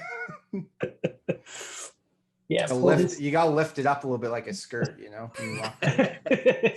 So Douglas, as you work your way through, kind of showing the party where to go, kind of hold that chainmail. Omar's like, oh, that is. You make it to the entrance, and the wolf that's just finished eating the guy here kind of runs up higher up over and kind of stalks over, and then goes over there. And then goes over to the other one. And the other 2 wolves, they start fighting over the carcass over there, having a full-on fit. So as you do that, who goes next? And actually, give me your number again that you rolled when you go next, just so I can, if you still remember it. Yeah, I'll go ahead and go, and I rolled a 20. Okay, so yeah. So how do you think you do this, Umar, as another dwarf? I mean, you could follow the same line. I don't know if there's any flair you want to add to it, but you follow the same line as you definitely make it. Okay, cool. And slowly but surely, you all make your way across, as these wolves are too preoccupied. And you're all now stepping into the darkness, about to head into the mines. Getting yourself ready. I want to hear from each of you, maybe what you're thinking about, or maybe sharing what you look like, or what we might, if we review, or what we might see as you're stepping into the darkness. I am going to be kind of walking in, making sure I don't have any dirt on me, looking as good as possible. Yeah. Pulling out and examining those coins, one at a time. Kind of looking at those coins. Yeah, just obsessing over the gold. Nice. So Kirk Carell is enjoying all this money that he's making. Feels like he's got a good group. Feeling pretty confident. How about Pilgar? Okay, yeah. As I'm making my way to the entrance, I crawl through one of the tents and make a slit in the bottom. I like it. Shimmy through the bottom, the flap I made, and then scurry in there. Once I enter the entrance of the cave, I pull out my disguise kit and start blacking out some parts of my horns and face and patches of my arms, Very just cool. to be more blended in with the shadow. I'm going to give you advantage on your next stealth check for that. That was really, really good role play. Umar? So being a mountain dwarf, it's nothing really new to me. I'm not nervous, but I am aware, and I'm trying to be kind of cautious about seeing people or more of these weird creatures, maybe wolves, and keeping kind of an eye on the door behind us as the wolves are still out there, and making sure one doesn't sneak in or catch our scent. Yeah, so Umar's like kind of like the last sword as you kind of, as everyone goes inside, you're looking out, making sure the wolves don't follow you in. Yeah. And then at the front is Dougler, who's kind of just been truckling. Any sentiments from him as he's walking in? When I start going in the darkness, I'll grab my holy symbol. I'm doing the same prayer I do right before we go into like a big battle. Yeah. Just praying to the great dwarven god Moradin, just that'll help us and just keep me safe and keep my party safe and give me all the heals that we need. And your prayers go up to Moradin, hoping, like you said, that he keeps the party safe as we watch them all kind of slink away, step by step, disappearing into the dark as we hear the growling of the wolves outside. And there we will fade to black and have a short 5-minute break before we pick back up inside the mine. So good game so far, guys. Okay. Yeah, awesome game. Yeah, man. I'm scared. Right. So eventually, after you've all entered that opening, you find yourself in this you find yourself in the initial halls of the mines, and as you work your way through the initial paths, most of it just being like a kind of one path snaking back and forth. Some of the old gear and things like that, you can see the support structures that keep the place kind of from caving in. Surely at some point you come to an opening, and there is where the cavern really just opens up into this large, vast space. And there are these kind of platforms built out of rock, and you can see where ancient dwarves built bridges to connect them. The darkness spans down so deep that you realize one misstep, you would fall to your death. And even with your dark vision, it is very difficult to even see the ceiling. It is so high through its darkness. But there are, seeing where you're at, there are multiple ways to go. Oh, sorry, let me grab your characters. And put it in the space.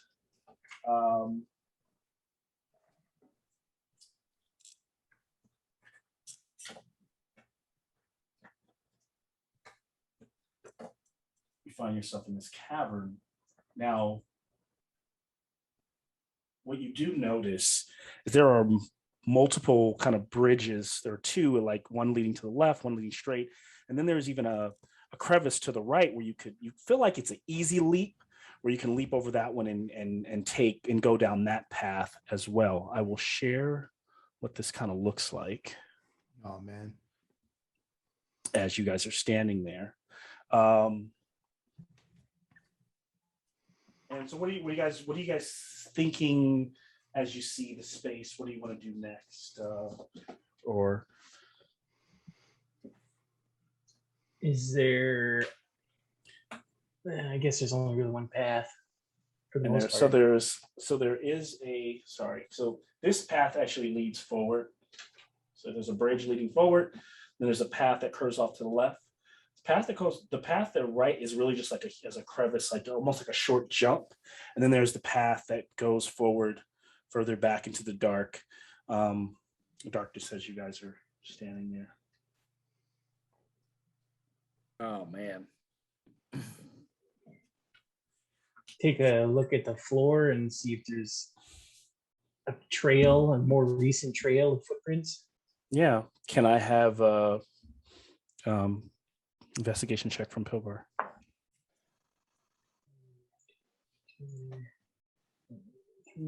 13. So Pilgar, what you notice is that as you continue to walk a bit on that first bridge, you smell, you're getting that similar smell at the beginning of blood. And you find bits of kind of gore at the end of the trail and further up. Some of it a reddish color, some of it like black ichor. It appears like you get the feeling that whatever, like similar to the outdoors, creatures are tussling and fighting in this area and just leaving behind the carcasses and the leftovers and whatever's been eaten. It's just bits of debris of different things.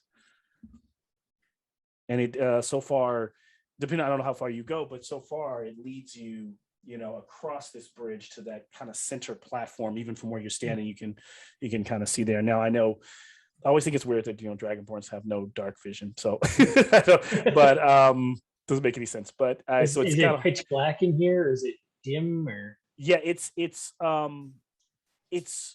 almost pitch black. There are some strange castings of light, which probably don't come from any light source. They maybe some minerals high in the ceilings that kind of reflect, or maybe have some kind of magical property that cast down slight little rays. But beyond where you're standing, you're having a tough time seeing, much beyond. I'll light up a candle and cover it so it's not sending light in all directions, and use it kind of like a directed light to see what's going on there. Okay. What's everyone else doing at this moment? I'll just be looking around at the stone, admiring it as mountain dwarves do. Yeah. Beautiful stone structures. Yeah, like a lot. Absolutely. You're kind of admiring the work of, even though they weren't the deep river dwarves weren't your clan or your group.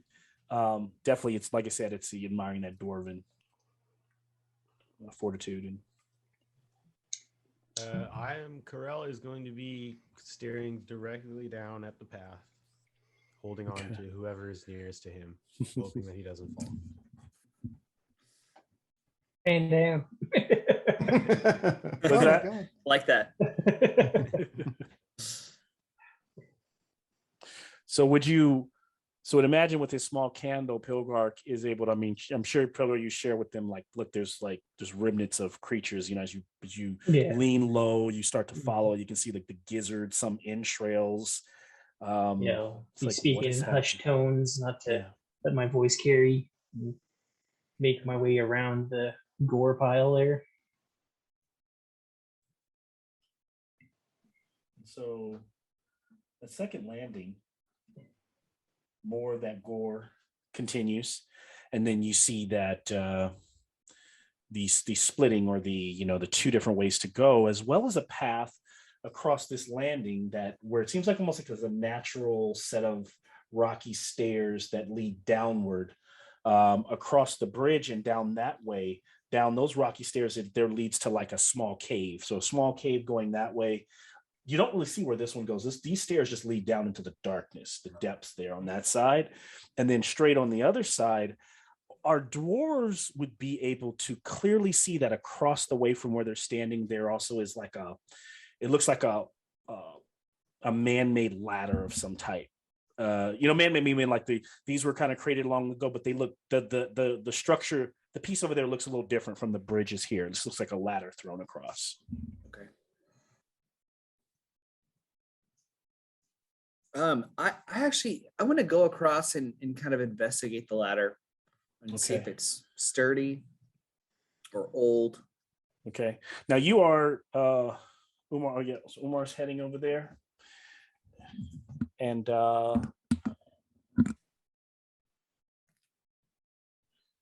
Umar, can I have a deck save? Yeah. I guess. That is going to be an 8. So you, as you're walking across that bridge, slowly but surely, you get to the other side, and you just kind of slip and fall on your back, and you're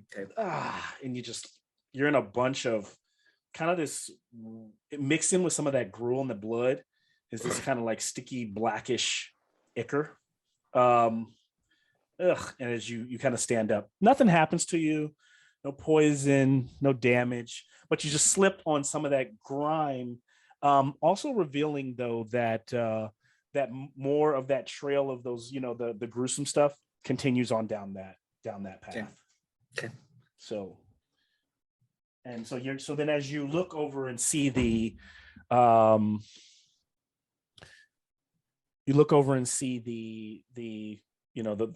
ladder that leads across, it spans across maybe 20 feet, almost like it's in between. It's like 25 feet between both sides.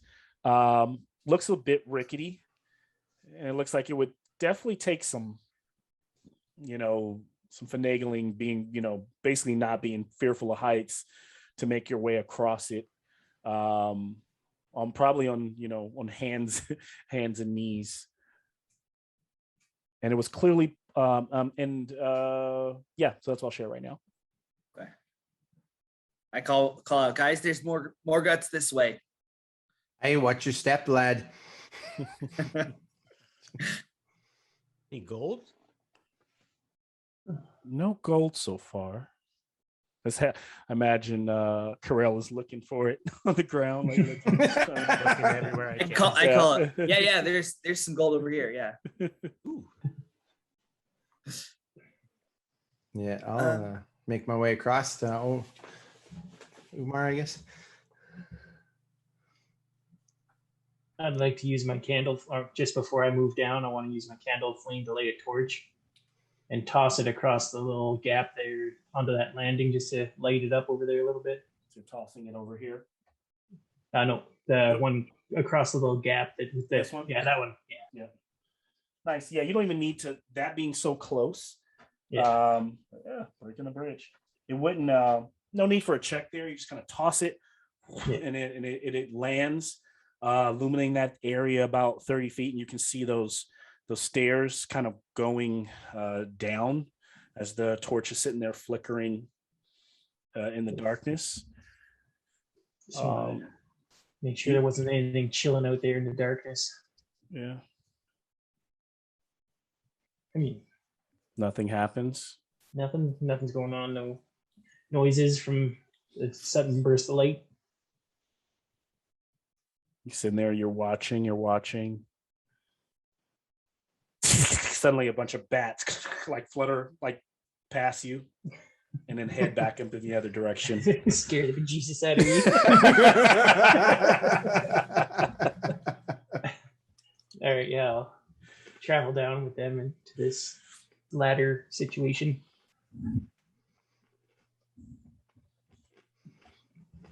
Kind of look at our rogue, and I'm just like, give him the nudge, like like you doing this? Is this your thing? I'll light up a second torch and just hold this one so I can see where my footing. Okay. I'll give it the first couple of rungs a test, push with my feet, see how strong it is, and then if it looks all right enough, I'll hustle my way across. I don't quite know what kind of wood it is, but it's definitely it's flexible enough, and you can tell it's sturdy enough to that someone used it to get across there. Yeah. But it is not all by any means what you would have used, and it doesn't it's not 100% safe. You just feel that.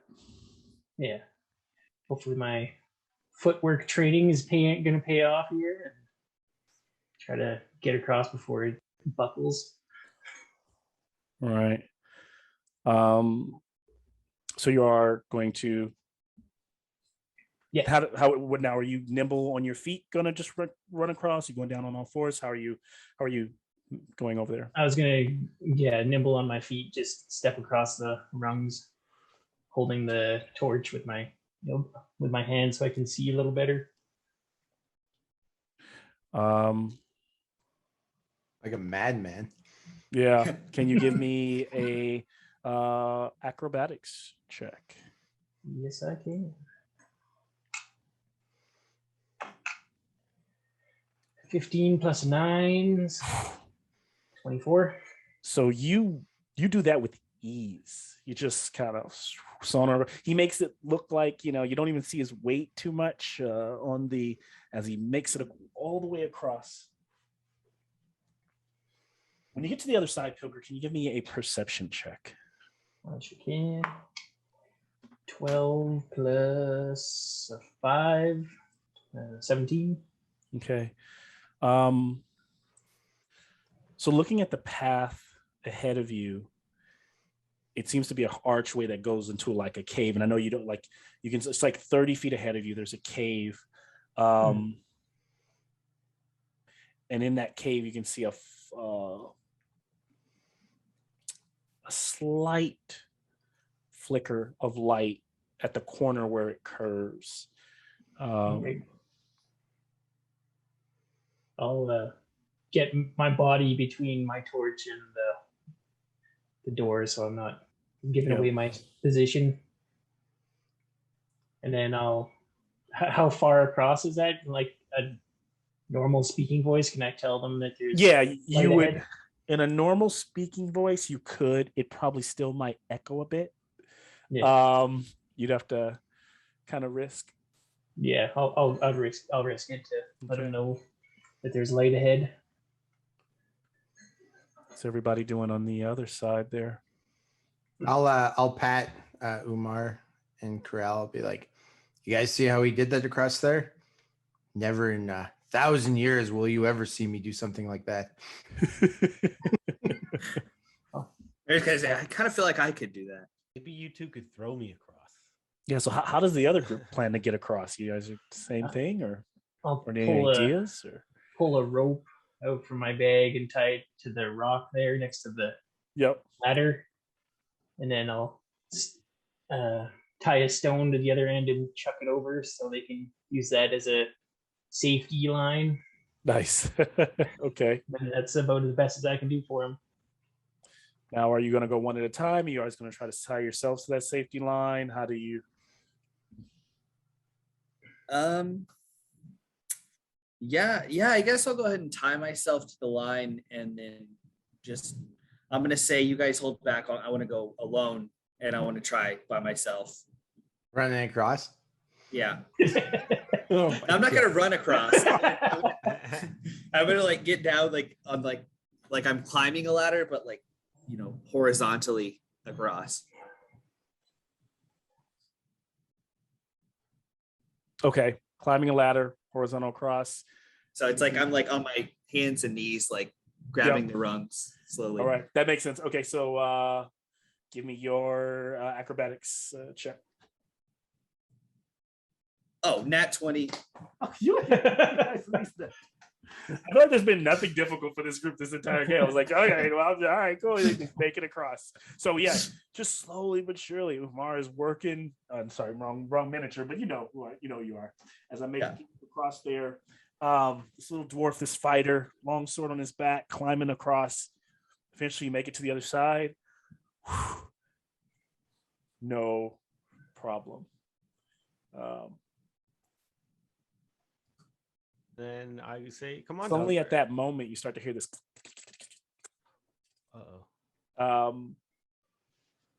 And out of nowhere, where Pilgar, where you threw that torch over here, you hear something kind of moving, and then the cavern floor kind of burst away, and this large insectoid thing bursts out of it, and Shit. and appears to be clambering around, like striking at the almost like it knew where the stick was. And the minute it does, as it bursts on into the scene, it starts writhing as though it's connected in something you can't see, but it is moving wildly at this point. But it is there. What are the rest of you doing? Oh God! Can I get a perception check from everyone?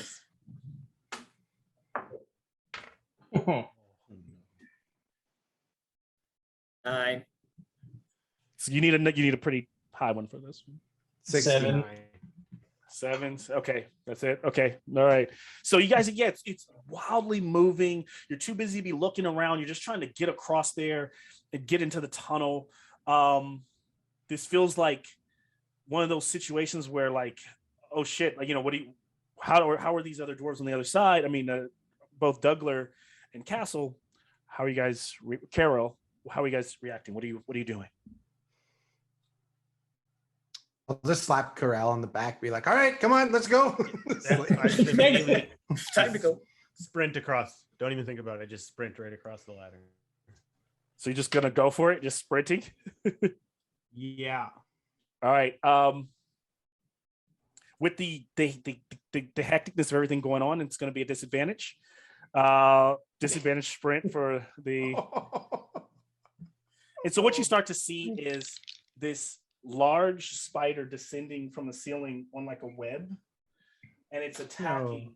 It's trying. It and this ankeg are now battling each other, as it seems to be, trying to wrap that creature up in its web as they're fighting. What the hell?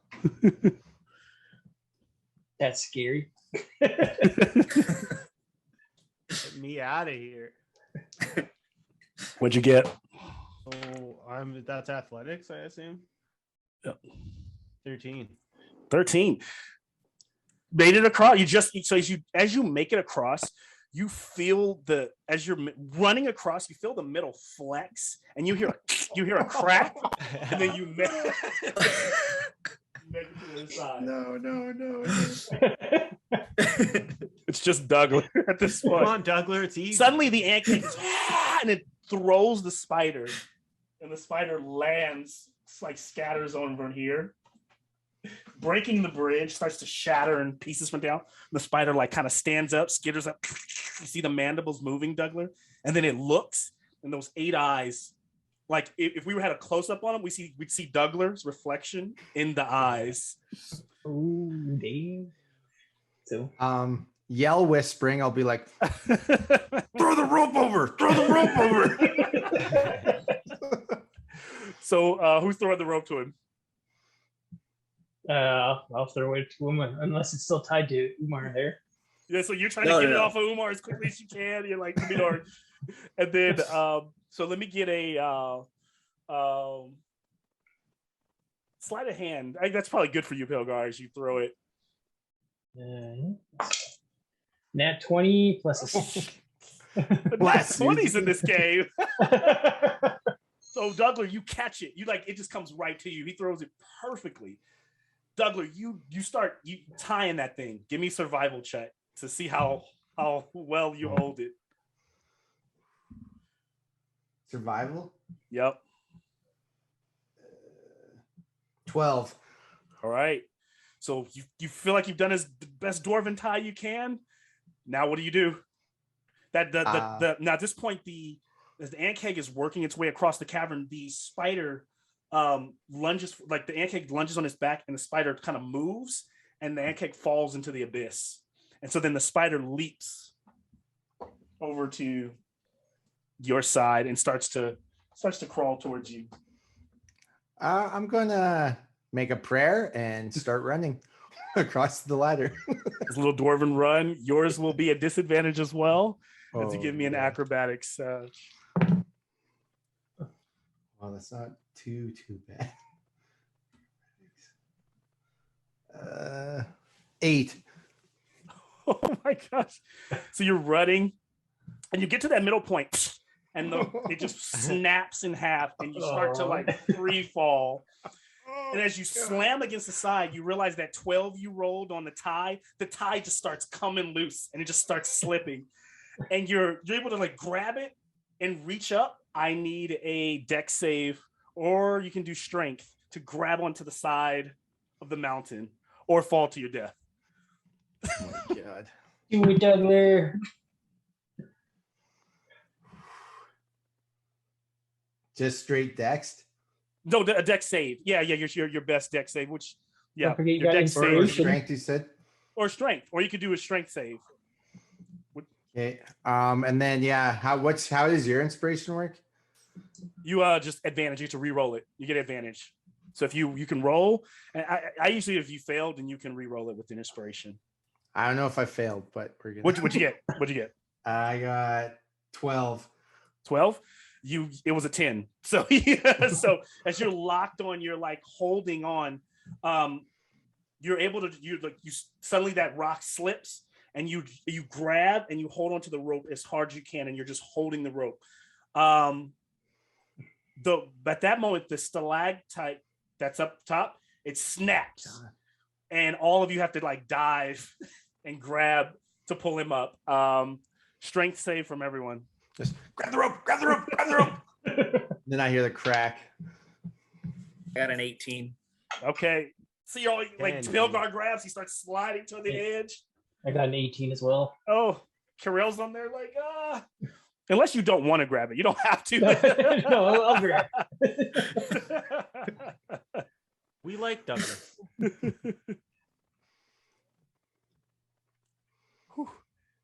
And then surely but surely, that was enough with those two 18s. You pull him God. up to the top, and the spider is like skittering, looking around as it sees you've made it to the other side, all of you, and starts kind of like preparing to leap forward. What do you guys do? And there's another hall on the other side. You either kind of face it or you run from it. down the tunnel. So running down the tunnel, you guys make it to this expanse of this large room, and you start to hear the skittering of the spider down behind you. Let me describe kind of the room you see here. It looks like there was recent like mining activity right at the end of this hall, and where that light is coming from, it has collapsed. That mining activity collapsed the natural rock, and so as you cross through, you find yourself in this smooth stone wall hidden chamber that probably says like 40 by 20 feet wide. On either side, there are chambers that lead deeper into the halls, and then right in front of you, there is a hall that leads to a room and that is glowing. So the room you're in, sorry, I'm trying to explain this. The room you're in, there are unnaturally kind of like blue flames. The sconces along the wall have lit the room up. That is where Pilgar was getting that light from. Directly ahead of Pilgar, the room ahead, there's another faint glow of blue. In this room, there are more bits of debris and bone of different creatures that have come and gone, in addition to like mining equipment. And then there are two dwarven statues on either side, about 8 feet tall on either side of the hallway directly ahead of you, and then hallways leading to the left and the right. And then you can hear the skittering of the spider behind you in the hall. So the spider's coming after us. It seems like it's at least heading down that way. All right. There are some, if you were trying to hide, there's probably some areas to try to do that. With amongst the like broken debris of rocks from the caving in of the wall. Yeah, if the spider can weasel its way down the tunnel, I'm gonna try to find a place where I can take a pot shot at it with my bow. Actually, what you just said is a good, because the tunnel does get smaller. So I wonder if it's small enough for the, okay. But what were you saying, Pilger? Continue. So yeah, if I can see that it's squeezing down the tunnel way, I want to find a pile of debris to get behind, and so I can pop out and shoot it with my short bow. Nice. And you realize that the doorway there is the wall is kind of the way it's collapsed forward. Can you give me you find your rubble spot, you hide behind it, and as you're sitting there, can you give me another perception check, Pilger? Yep. So the space right now is large. It appears to be large enough for this creature to come through. Perception, so that's a 17 plus a 5, so Okay. 22. Okay, I was looking for 15. So when you're staring at that doorway, what you see is that maybe there's a way. It looks like with some of the collapsed rock, there's another large piece that you could collapse that wouldn't seal you off, but would make it small enough to where that thing could not get through. It'd be small enough for you to get back out, but for it not to get in. Yeah, if I see an opportunity like that, absolutely. What would you use to do it? That's a good question. I think I have a small hammer in my Dungeoneer's kit that I could try to chuck and dislodge this rock. Okay. It looks like even like a fine point, anything that kind of struck it, the right point could do it. If you want to do it with the hammer, absolutely. Okay. Well, if I think I could do it with the arrow, then I'll do it with the arrow. Okay. Give me a regular shot of your arrow as you like aim at the point. It's like a normal AC shot. Short bow plus 6. 14 plus 6 is a 20. Nice. So you slam it, hits that point in the rock, and then forward. And as it collapses, the creature has kind of comes skittering through, and it slams down on like 2 of its legs and lodges, and it tears away, and a bunch of kind of like green ichor splashes as it kind of fights to. You keep seeing the legs trying to get through, and it eventually, whether it retreats, maybe it's going to try to find another way through. You see couple of those furry legs moving around on the ground as it disappears and has left you all alone. So I'm thinking I've been like Roadrunner legs since I've got up. Like since I got pulled up, I've just been like, I run to that room and then now I'm just pacing, like just the adrenaline. Yeah. God damn it.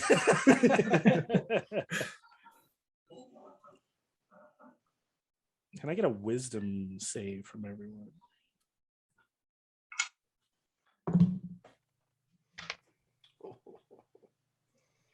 Six. That's for 6 for Carell. Oh, no, that's for Umar, right? Sorry, Umar, sometimes yeah. I'm like pulling up another thing, looking at something, and then okay, Umar's got a 6. Let me actually record these. 10's Pilgar's got a 10. I got 9. 9 for Douglar. 6. Douglar's got a 9.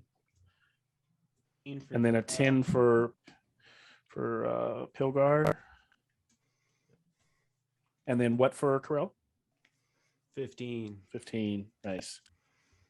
All right. So here you are standing in this dwarven hall, and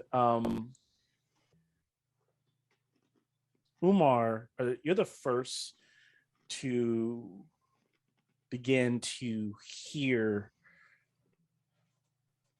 like whispering or speaking a soft tune coming from the hall that is flanked by the 2 dwarven soldiers.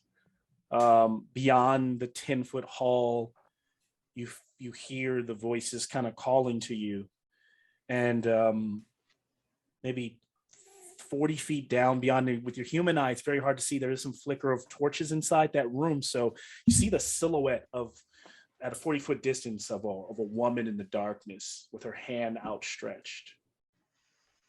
But just the silhouette of it.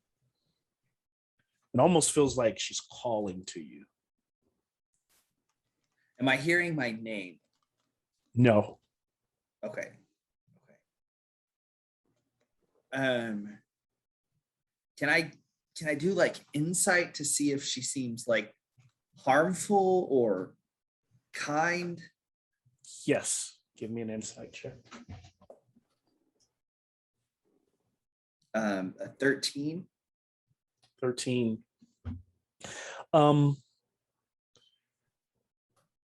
It's quite soothing, quite comforting. Does not seem harmful.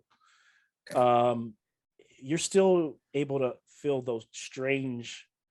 You still have your wits about you. You're still able to, ask everyone if they hear it, and slowly but surely, all of you begin to hear the music emanating from the room directly in front of you.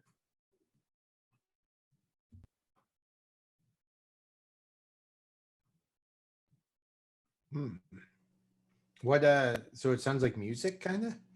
Yeah. Similar to what you hear now.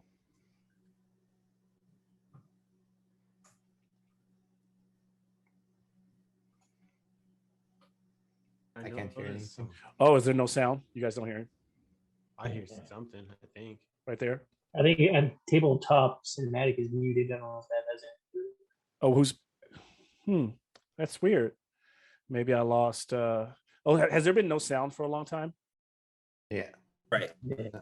Right. I didn't know that. I've been playing. I was playing. So maybe if I stop sharing my screen, if not, but you do hear this. Let me try this. But hopefully, I was just wondering if it's like dwarven music. It is not a dwarven sound. Okay, no, it's not playing. It's been a terrible night for my for my stuff tonight. But so it's not dwarven. It's probably it. Can you give me a insight check, Dougler, to see if you notice what it might be? As a bard, would I recognize any of this music? Yeah, Carell. Insight check from you and Dougler. I got a 5.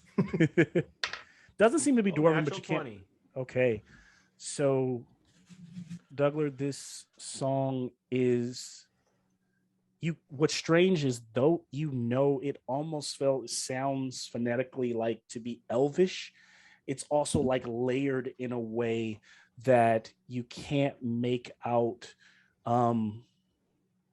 completely what it's saying or what the actual lyrics of the song may be, what the whisperings are saying, but it's Elvish of some sort.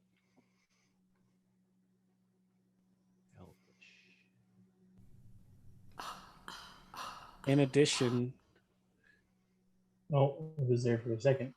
okay, so you do hear that. You do hear that sound. Yeah, we hear that. Okay, so Yeah. now it seems to be Yeah. bad.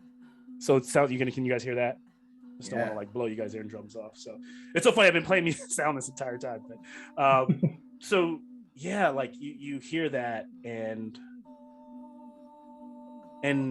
I'll add to that, Crow, because you got a nat 20. So as you look towards the hall, what you also see is that in that like 6 foot by 10 foot wide space there in the dark on the floor are some bodies that are scattered like in between the hall to the room. Within you could take a closer look to them, but there are bodies there, 3 of them, and they appear to be dismembered, hacked up. This just got like scarier. I like the music, but the bodies don't do it for me. Yeah.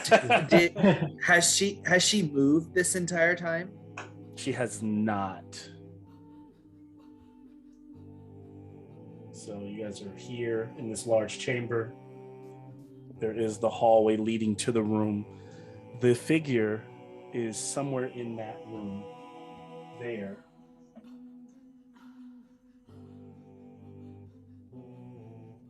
The dwarves with their dark vision can see that the figure, after it starts to settle, as you start to focus on the hall, you realize that the figure is in fact a statue. Okay.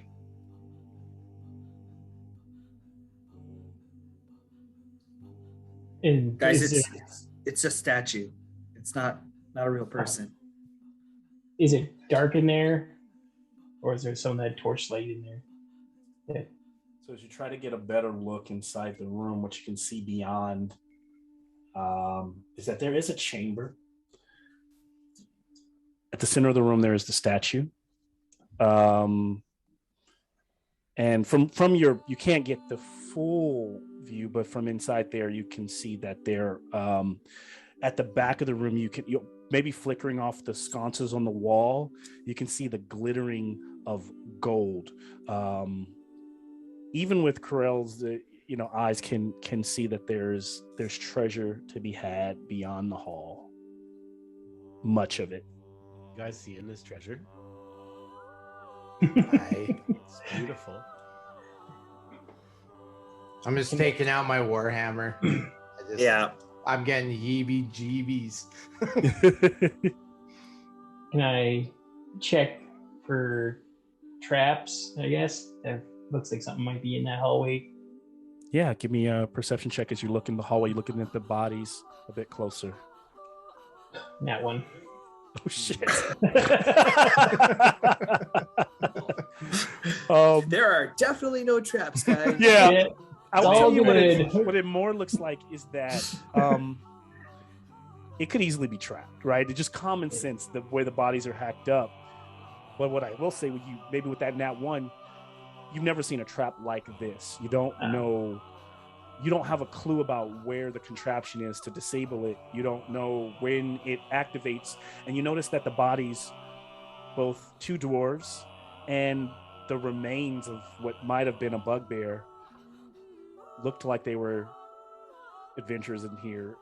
And there seemed to be burn scars on their bodies in addition to the whatever slashed them to pieces.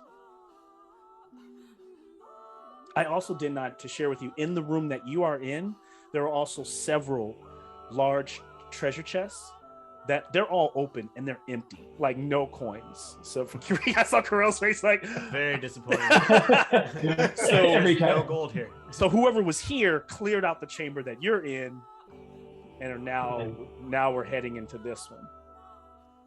And you can see the flickering of the gold in this one. Well,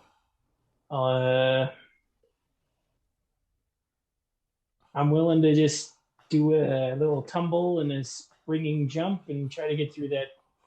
Just trying to run through it. Yeah, just go fast and try to beat the traps. Go fast is an option.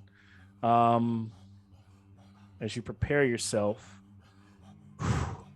to, maybe nothing will happen, but you are definitely scared that something will. And you will need to give me a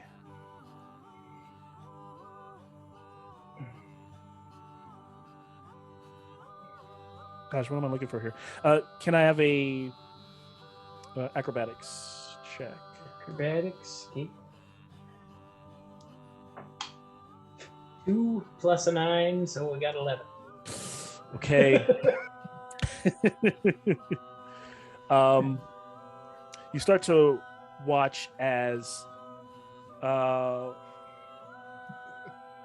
Pilgar dives in, and immediately as he's running across this chamber, he steps on a pressure plate, and it kind of goes and it starts to light up as lightning starts to fly across the, like little bits of lightning. Also, in addition to that, these blades start spinning out of so he's dodging the lightning, he's dodging the blades, but he gets caught by one of the lightnings and nicked by one of the blades as he does make it across, landing on the other side after taking, can't seem to find my damage here. Being a blue dragonborn, I do have resistance to lightning. Nice. So you will take this to 4d6 lightning damage. You'll only take half of that. And so let me roll that. And then there's 2d8 slashing.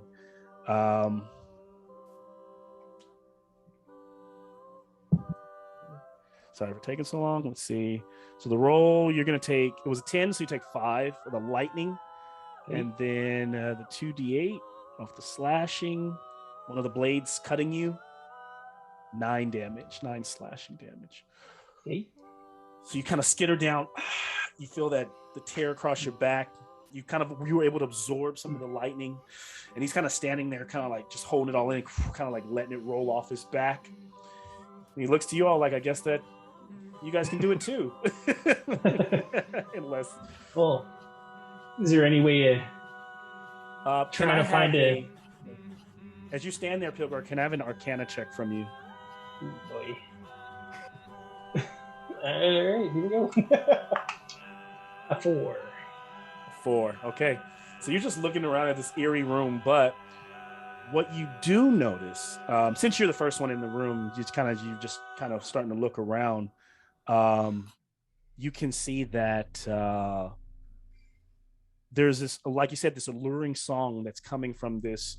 The whole room is rectangular base. It's a vaulted chamber. That statue now that you're standing in front of is obsidian, and it depicts this beautiful elvish woman standing there on this pool of opaque black liquid, almost like a fountain. And the pools of liquid are rippling with the song that has kind of been deep embroidered in your head now. There are 2 bronze statues on either side of the room of dwarves, and there are 3 chests on either side of the room. Only 2 of them towards the back of the room have been opened, and you can see the coinage and the gold that is spilled out of those chests. Nice. Yeah, I'll look at Umar and I'll be like, I've seen thousands of deaths on the battlefield. I've never been this scared before, son. Hearing the creepy music. Yeah, that when Douglar says that, that's what sets me off, because I'm like, well, if he's scared, then I'm scared. And I said, I call over to Pilgar and I just say, is there another way we can get through there without having to do what you just did?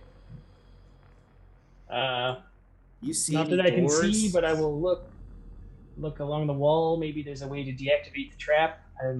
So Pilgar has kind of failed to find any way, but maybe the 3 of you you guys can investigate on your side and look for something. You're all welcome to perception check if you'd like. I not excluding the fact that I'm sure Pilgar is looking, but he hasn't been able to find anything so far. Yeah. Okay. Yeah, I'd like to look at maybe the walls. Okay. Can walls give me a perception check? Okay. For Umar. Why now? Not 1. Oh my god. Why now? You can see the slots where the blades come out. Can almost, but doesn't make any sense to him. I say, hey guys, I think I found something. This looks like where the knives come out. Yeah. Yeah, we're definitely right, but maybe it's activated on the floor. Can I have a look on the floor? Yes.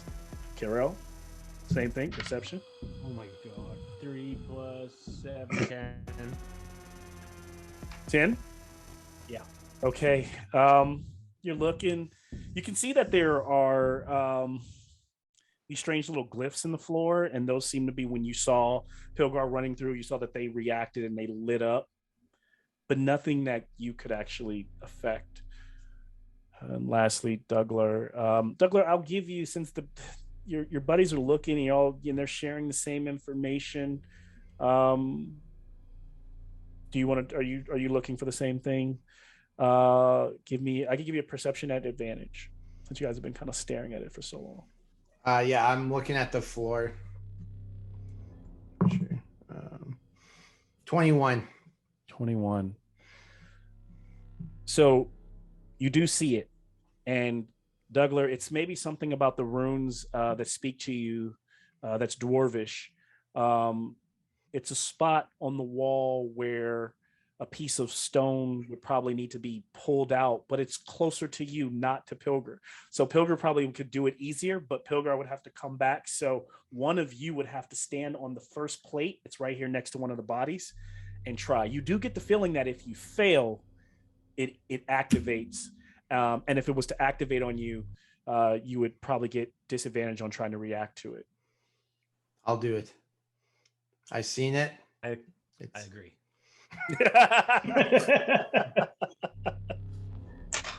Good choice. So you step in the spots that you know it won't activate yet. You lean down. You see the runes on the wall. Unless you can describe for me, maybe there's some kind of dwarvish way you might describe this, but I'm going to go say it would be a standard sleight of hand check, especially if you don't have like thieves' tools. Unless you want to narratively describe it some other way that may work. I'm thinking sleight of hand. Yeah, no, sleight of hand works for me. I think that I put my big dwarvish head against the wall while I'm doing it. And these nat 20s. Yeah. So you pull this little cube out, this little arcane cube, and inside is a little rune that's channeling and when you pull the first cube out itself, you hear and all the blades, they kind of slice out above your head and then they just stop where they don't even move, where you can easily like walk zigzag through them. And then you see the little piece that's flickering inside the little stone, and when you remove it, you hear a like all the runes light up in the hall and then they power down. So you have successfully deactivated the trap. Can you still hear music, or did music go away? It's still here. It's still there. Okay. And I'll crawl through that. Okay. Even though I think it's deactivated. Still not sure. I still go through very, very cautiously behind him. All right, very cautiously you go. You all make it through. I'm just gonna sprint. All the way through. You guys all make it into the. Now just re-describing that room as you see gold spilling, and there's a bit of light from the cascading off of these like reflective pieces on the ceiling, so it does kind of cast a beam down on the elvish statue. What do you guys do that now that you're here?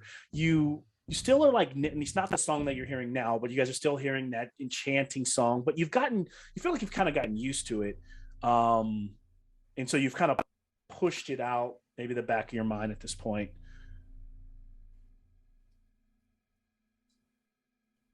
Suddenly, 4 specters materialize in front of you, and they seem to have like blades, and they're walking towards you all. Their faces start to stretch, distorting, grimacing like skeletal structures. I haven't even put their miniatures on the board, but what do you guys do? Did you guys lose? Arrow. Oh, fire an arrow. so Pilgar just boom lets off an arrow, fires one. Pilgar, I'll go ahead. Okay. Oh man. Is anybody else attacking at the same time? Actually, without rolling initiative, since he just jumped in, is there anybody else attacking, or do you want to kind of wait to see what the outcome is? I'm gonna throw down Spirit Guardians on myself. Okay. Spirit Guardians.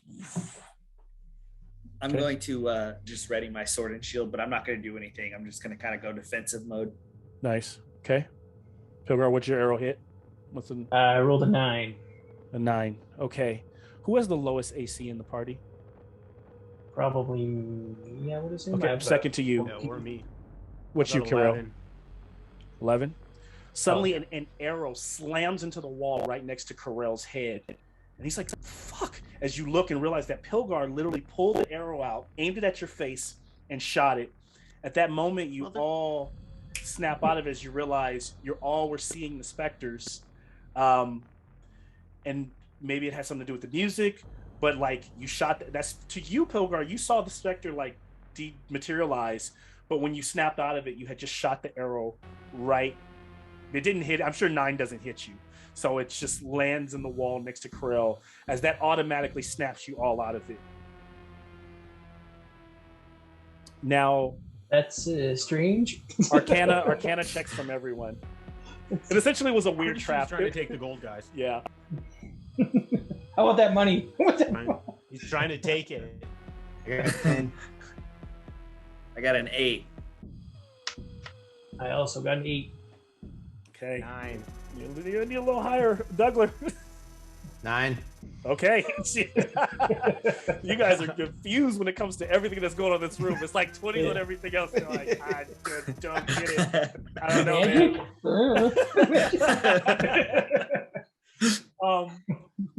I will say that just with enough of what you just saw, you do understand that there's some magic at play here that is starting to even affect you, that made you almost like, Pilgar made you almost hurt your friend. Now, I don't know if, to Corell, if he responds with any kind of anger or if they start to argue at all, but there is a room, go ahead. What are you doing? Well, how are you? I shot over there. How was you Next getting hit over time, here? watch where you're aiming, and I give him his arrow back. Thanks. Yeah, we're gonna have to watch out for that, because if that would have hit you, would have done some damage. Can I cast Detect Magic and see if I can figure out where this is coming from? Yeah, absolutely. Figure out where what's coming from, particularly. Just this. Oh yes, Detect Magic. So Whatever is confusing us. Yeah, absolutely. So as you cast Detect Magic, you feel that magic emanating directly from the statue, like directly from the statue. And I'll just add on it because of the Detect Magic. This room is full of dwarven treasure. It was sealed away here. It was even trapped. Clearly someone has made it here because 2 of those chests are open. Just from where you're standing, yeah. So, and with the rippling of that music that you're hearing, you have a feeling, Corell, that sound is what almost made you felt it a minute ago, but you just didn't react the same way Pilgar did. Does that sound have something to do with why everything is going crazy? Right, guys, it seems like whatever's happening is coming from the statue. Mm-hmm. So maybe we can investigate and start there.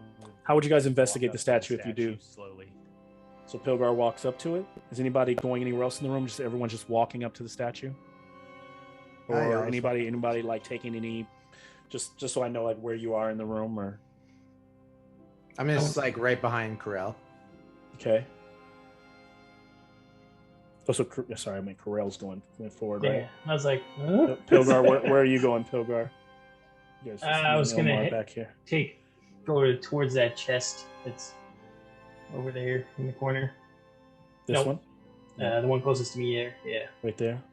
Yeah. So on this little raised platform, you walk up and you see the chest sitting there, large, full. If it's anything like the ones across the hall, it's full of gold. Umar, you're watching everyone kind of span out and investigate. How about you? I want to kind of go towards the back of the room. So on the opposite side of the statue, kind of towards the back. Back in that area. Yeah. Over in there. Right there is good. Yeah. Okay. Perception. So investigation checks from Corell and Douglar, and perception checks from Pilgar and Umar.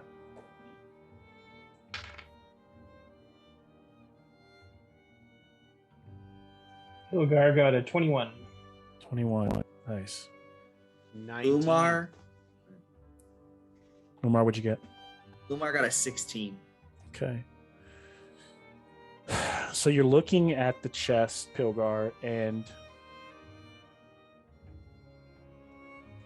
it clearly has treasure in it. You're looking at the lock and you're just wondering if you're trying to eye it to see if it's trapped or not. You feel like if you spend a little bit more time, you could figure that out. At the same time, Umar, on the other side, you find like a weird black like shawl, like a giant blanket just laying on the ground, like a deep purple blanket with little kind of golden frills on it. And it's just lying like right in front of you. And then on either side, then you just got like the gold that's pouring out of those chests that you can investigate further. Omar, also give me a perception check. Okay. 13. Okay. Douglar, what are you doing there at the? So Douglar, what was your role for investigation of the statue? 5. I'm pretty freaked out. So you're like, this isn't dwarvish, so I don't really know what's going on. Yeah. I'm really thrown off with the Elvis statue. Yeah. Statue. I don't like why an Elvis statue would be in a dwarven hall like that. Yep.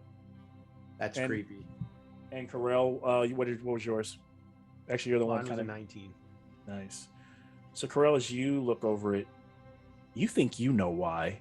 You remember Boley telling you that he believed the lore of the dwarves battling the dark elves, battling the drow deep within the mountain, and how they even found ancient magic powers or magical relics.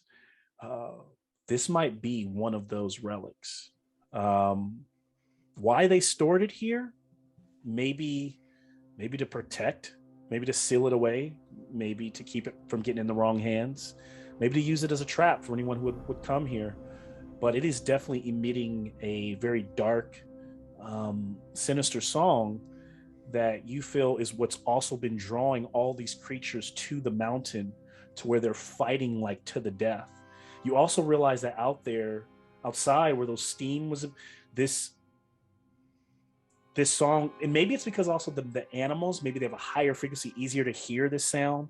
Maybe as you humans, it's just you had to be in the room, but creatures are hearing it and they're being drawn to it. So, and whatever it is, it's imitating that, it's emitting that sound. Anything that Carell would say other to that or add to that? Just relay the information that I know to everybody and potentially maybe try to dispel the magic effect, I guess. Cast a spell. You cast a spell, and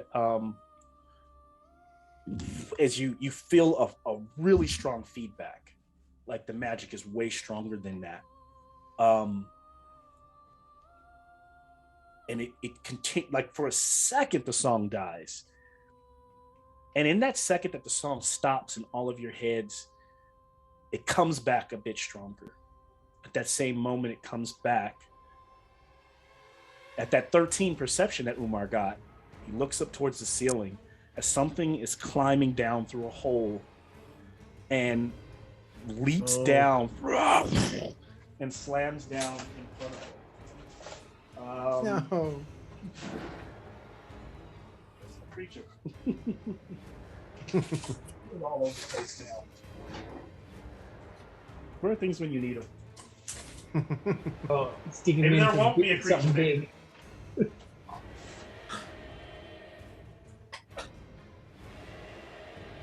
So Omar, you are faced with What the hell? God. this manicore. No. As it kind of like crawls down, slams on its wings, folded back. Seems to be like angry that the music stopped, and then now that the music is back, you can see the blood rage in his eyes. It's the same look you saw in that owl, except for this is not an owl. Roll initiative. Oh boy. Come on. Umar got 11. Helgar got a 8 plus 3. 11. Nice. Okay. So Dougler, wait, Pilgar got an 11, And Umar. and Umar got an 11. Yeah, yeah. And then Karel, 19. 19, not bad. Nice. And then Dougler, 10. 10. All right, just one creature. It's gonna be the last combat for the evening. So let's see what happens as we move in. Karel first, then you almost in slow motion. Karel's gonna be able to react. Then Pilgar, then Umar. The creature rolled really low. I rolled a 10 as well. So then Dougler, and then the Manticore. So, Karel, you're up. What do you do? Okay, so I am going to I'm going to cast True Strike, point at him, and say, "I'm coming for you." And then I'm going to sit back, I guess, this round, and give one Bardic Inspiration dice to Pilgar. Okay. Are you staying where you're at? I would stay where I'm at. Yeah. Where you're at. Okay. Give one to Pilgar. You said Pilgar or Umar? Umar. Pilgar. Pilgar. Okay. Yeah. Inspiration point to. All right. And so the creature is kind of, and it's just kind of like the breath blows your hair back, Umar, as the two tusks, like rise, and this thing is just standing there. Umar, you are up. Okay, so I'm like just like trying to figure out what to do in my head, and I'm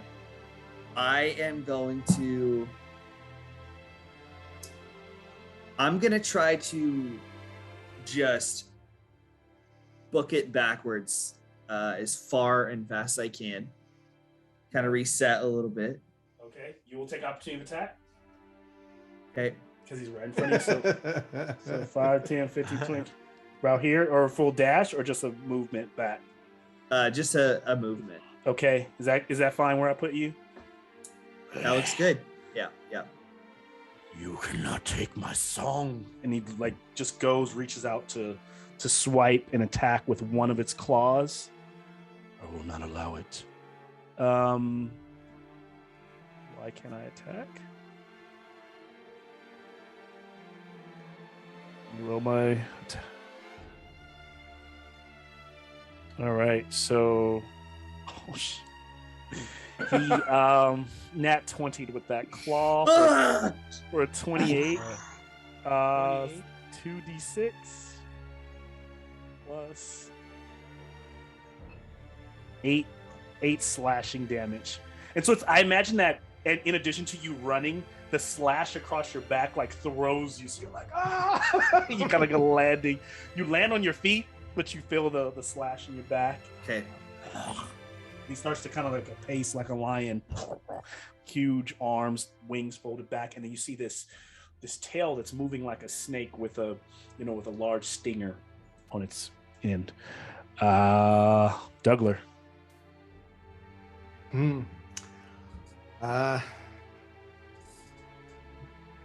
See here. I'm going to start walking towards him. Mm-hmm.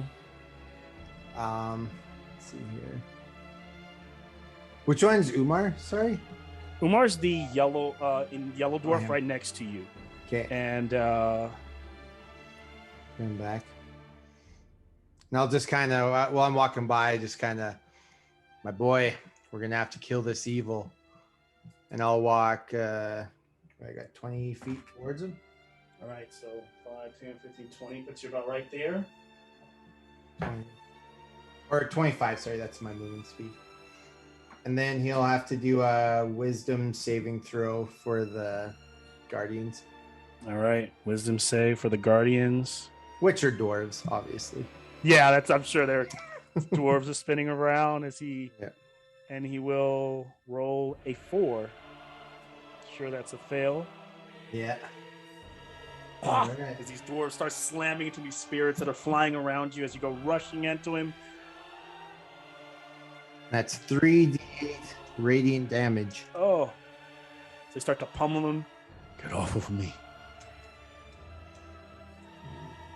And this is, if you've heard of manticores, all of you immediately realize this is no normal manticore. This is some ancient creature that has lived in the mountain for a long time. and was probably enjoying the sound of this, and now has something to literally rage and use it on.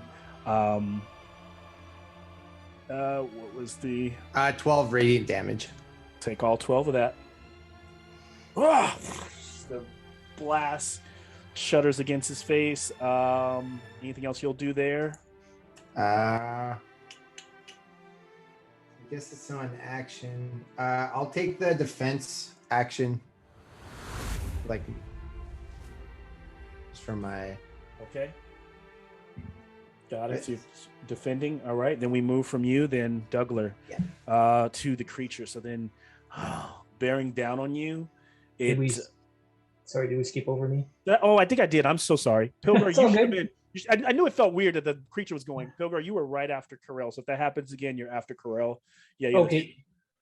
ahead. Yeah. So I'm gonna. Thank you for calling that out.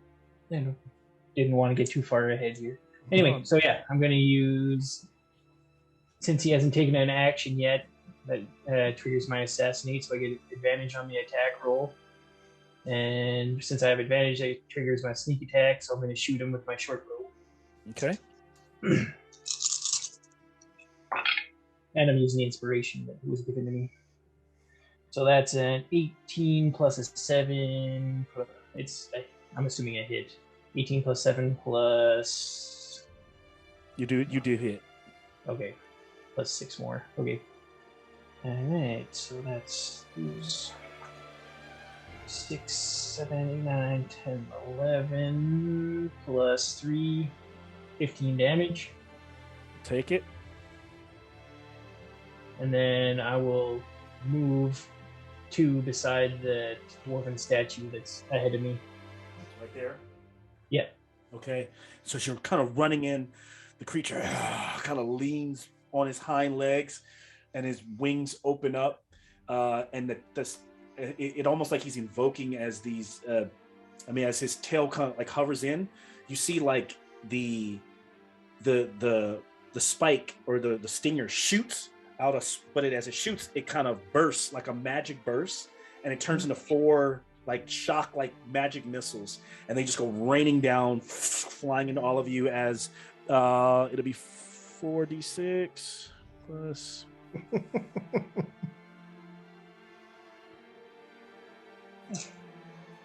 And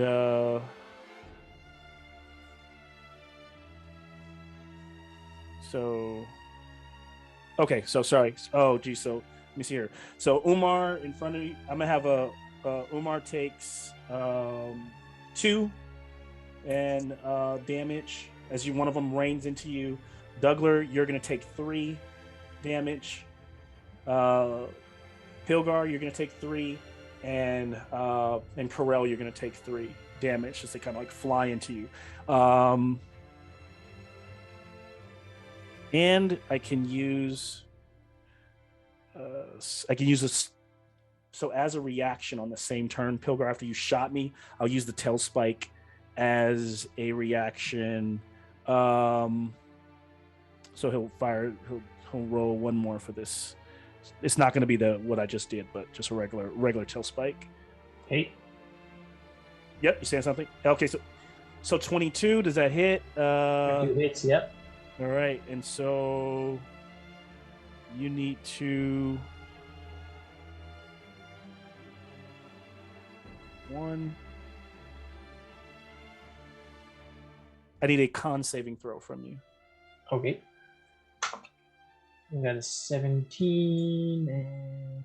Okay, so you're good. So you will not take the poison condition. Okay. But you do take 12. Yeah, 12. What do you call it? Piercing damage. Okay, I'll use my reaction to have that. Yep. So as he stabs me with the tail, I'll roll with it so the poison doesn't get in me, and then take half the damage there. And then he'll fly over and then land on this side of the room. Rail, you're up. Well, I guess if he's right next to me. Yeah, he is. Well, first thing I'm gonna do is pass off another bardic inspiration dice to Umar. Cool. And then I'm going to use True Strike, so I guess I got advantage on an attack. I'll use my rapier Okay. for a 22. That hits.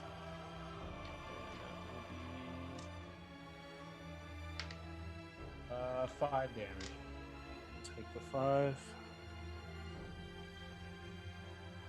So you're slashing, you end up like as he lands and brings in one of the claws, you duck under it and cut like the top of his arm, and he doesn't really react to it, but you know you landed it.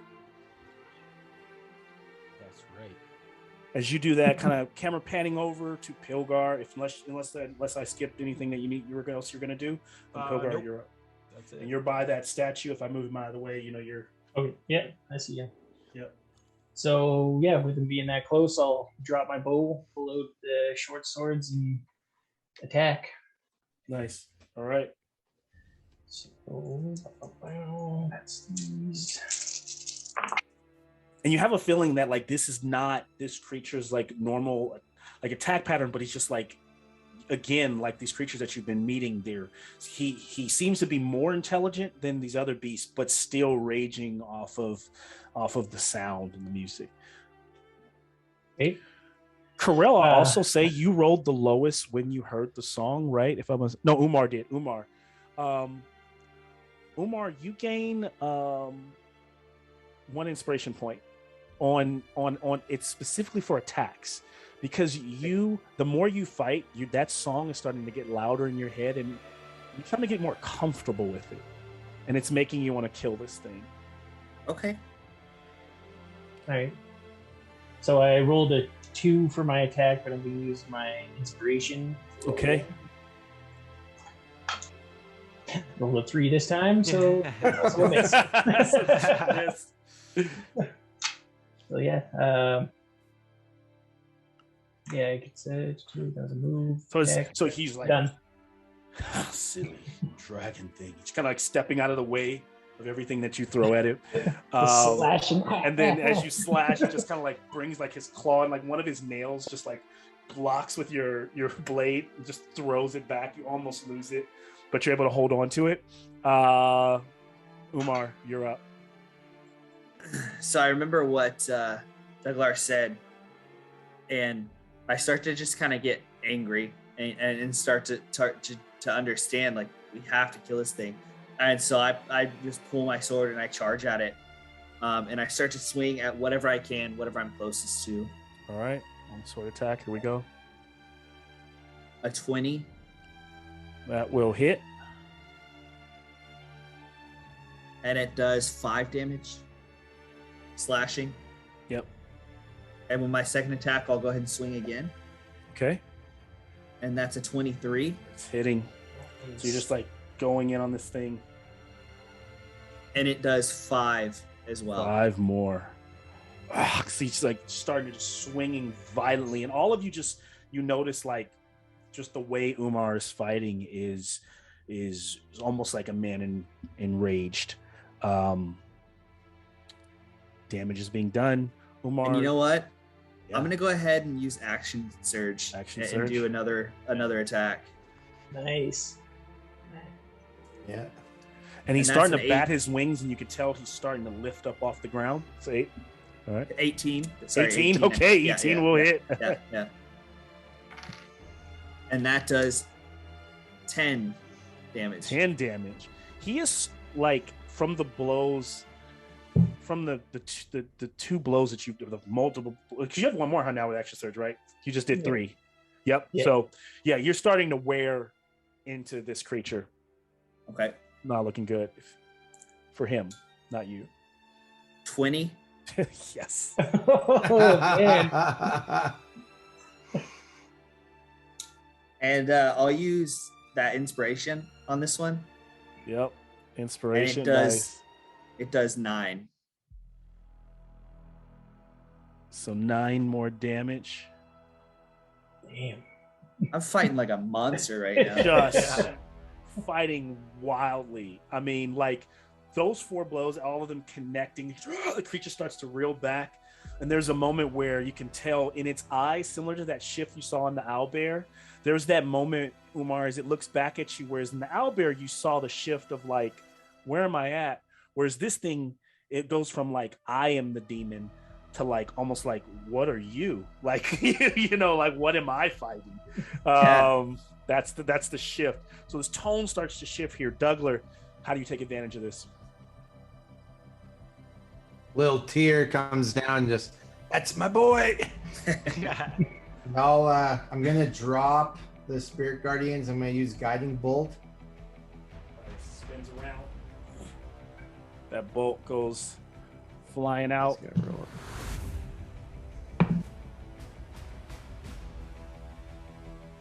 Is it a 16 hit? It just misses. So it blasts out and he moves his head and slams. Radiant light splashes out of the wall. All right, and then I will get as close to the manticore as I can. Okay. Yeah, that's good. Okay. So you're like all right in there. Yeah. The manticore just starts firing back at whoever. A moment of fear from Umar, but then striking as quickly as towards Karel with the first claw strike.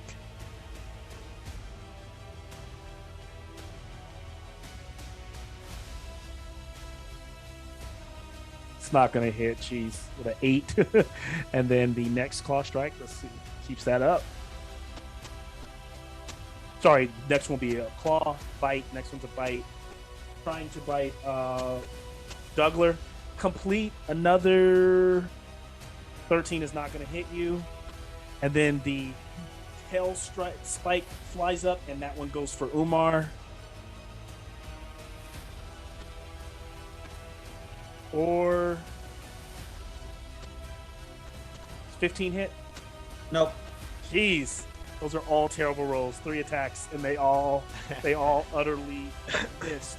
As he does, he starts to lift off the ground like he's trying to create distance, flying up to the vault.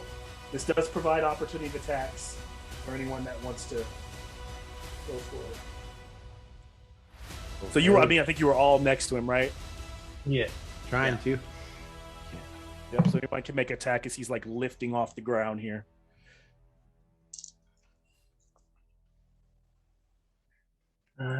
Pilgar got a 12. So a miss. 12 will be a miss. Yeah, I got a 9. Missed. 9 will be a miss. 7. 7 will be a miss. Okay. 18. 18 will hit. That's my Umar. boy. Umar's just like. So here's the thing. I will give you this. You can choose to, as you slam into the creature, you can just let this be a regular strike, or you can like put your blade into him and ride up with him, so that you'll be on his back. Cinematic choice. Absolutely. Yeah. So you're digging in. He's like, ah! And you're like, it's like you're like one of his pecs on his chest, and you're like dangling off of it as you're driving in, and you're able to like grab onto the side and start to climb, around the side of his back as you pull the blade out. Let's see how much damage you did on that. 10. 10. He's slamming against the walls. He can't fly very far. The ceiling is it's vaulted. It's only maybe 40 feet up. He's about 30 feet off the ground right now. Round 3. This could be the moment you guys end it. Karel, you're up. Oh God, I was gonna cast Shatter, but I don't want to kill Umar. You can take off ball. He'll be all right. I will. You know what? Maybe I should just. No. I'm going to cast Vicious Mockery at him. Vicious Mockery, Wisdom save. You got the joke for this one? You don't have to. I just that first one was so good. I had to ask you because you came out the box at the first of the game. I thought you had one for the boss. So I was like, oh, let's do it. He got a 13. Very I don't know if that's a 15. So okay. no. So he fails. Jeez. Okay. So that'll be 5 damage. 5 psychic. 5. All right. Pilgar. All right, he's up in the air now, so I'm gonna drop the swords, just turn around and pick up my bow off the ground from behind me, take a shot at him. Got it.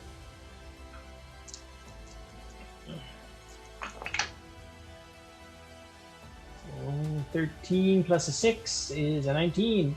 19 hits. You get a sneak attack because Umar's up there. Yeah. 18 damage total. Oh. So the arrow lets. Where are you aiming for when you fire this arrow? Aiming at the underbelly since he's up above me, so Yeah. right So- in the stomach. Right in the stomach.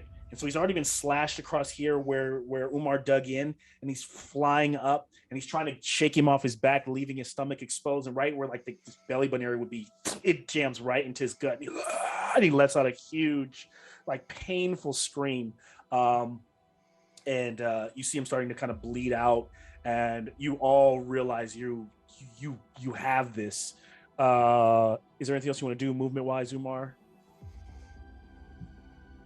Oh, Me? that was Pilgar, but I'm sorry, Pilgar. I'm sorry.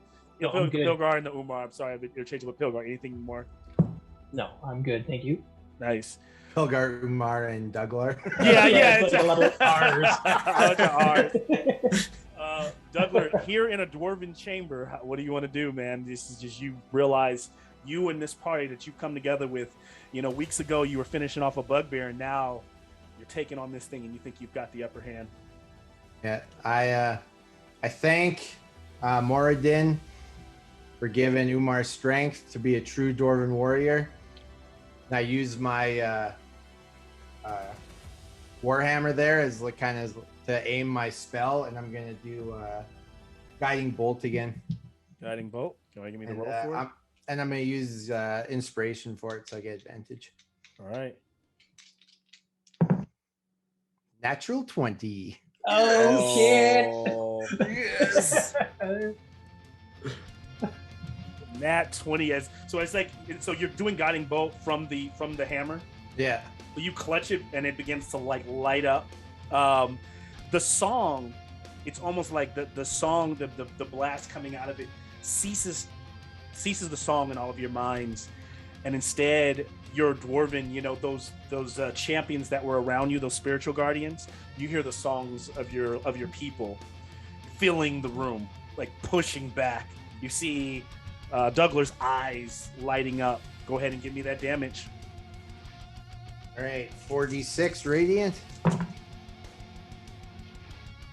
5, 10, 21 radiant damage. I had really bad rolls this game. Douglar, describe for me like I said, in the dwarven vault here, how do you finish this creature? How do you send it back to the depths? Like straight out, like I know we've all seen Avengers To Deathclaw. when Thor gets all his eyes light up. Yeah. He takes his hammer there, and like same thing. Dwarven hammer, eyes lit up, and just right at his head. And as you chuck it, it just slams. It almost like he's gonna bite the hammer, and he like catches it, and he catches the hammer and bites into it. It just continues to spin, tearing off the bottom of his jaw and snapping his head all the way back to the point where Umar sees it looking at him, and feels the weight of the creature as it begins to fall, like almost slowly, even though it's rapidly, pummeling towards the ground, and as it slams down. Umar, give me a dex save advantage. Okay. Let's see. So the first one's a 7, second one's a 13. You are safe as you tumble off, and as you all tumble like together, like the kind of camera panning out, whatever you guys' hero pose looks like in your mind, that's what you guys are doing right now, right? That's the pose you're striking as this thing breathes its last breath and dies. In that moment, there don't seem to be any other creatures coming. The chamber is quiet once again. and you are now still here with all this, with plenty of gold. Part of you Pilgar wonders if what do you all do next? Do you partake in this gold? Do you seal this chamber? Do you try to, where do you go from here? And I will say, I know it's been about nice since we're closing the game out. I will also say that, Umar, you did find that shawl as well on the other side of the room. The creature is sitting there bleeding out slowly. I'll turn it over to the party to kind of tell me what you guys are doing. Immediately start grabbing gold. Grabbing what? Gold. Just Gold. all of it. Every pocket. Shovel it in his pockets. Just weighing down my clothing with gold. Yes. So as you're grabbing that gold, I will. I'll find it here and tell you how much what you're able to pocket and what you're able to take with you. I'd like to inspect the room for like dwarven artifacts kind of thing. More like something sentimental that I could take. Yeah. Each of the statues has at the bottom on the statues, there are these sacred stones that are set there, and I maybe in each of the dwarven cultures, it's like those feeling honored or feeling who have done something rightful can take them without it being something that's considered stolen. So you do see these stones, and they're not really worth much. But if you met another dwarf and you exhibited, you would find favor. It would be renowned in having one of these. Yeah. Okay, I'll just grab one of these. Pilgar would definitely be grabbing one of those as well. Okay. I don't grab anything that's not gold. Is there a third stone for me, or is there just two? There. Sorry, say that. Is there a third one of the dwarven stones that I could grab, or is there just two of them? There are several on each side, so you could actually grab one as well. Yeah, I'll grab one too. Oh, I thought so. Both dwarves grabbed. Who else grabbed it? Somebody grabbed the third. Who grabbed the third one? Pilgar did. Pilgar. Okay. And then you do know that Sorry. As Douglar, it doesn't mean he can't, but it is tradition that they go to dwarves only. I don't know if you would say anything to Pilgar taking them. I'll roll to see if I even see him. Yeah. Sleight of hand for you, Pilgar. Sure. I know you. Yeah. Ooh, good luck. I rolled a 17. I got a 17 plus 6. Nice.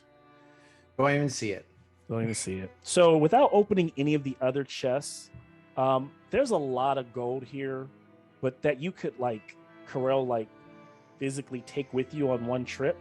It actually doesn't say here. I'm gonna say maybe 1,000 gold. Be pretty heavy in your pack, but gold. There's some jewels. There's some gemstones. You find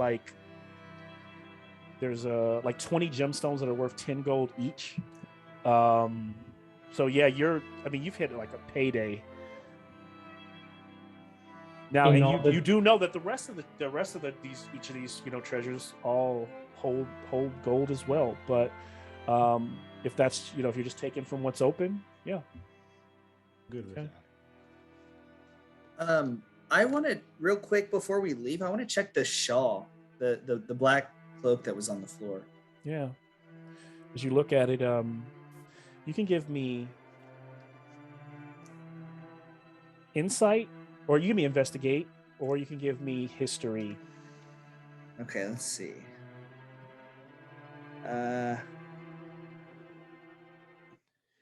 I'll give investigation. Okay. And that's going to be a 5. All right. So you're looking at it. I don't know if he's holding his shawl.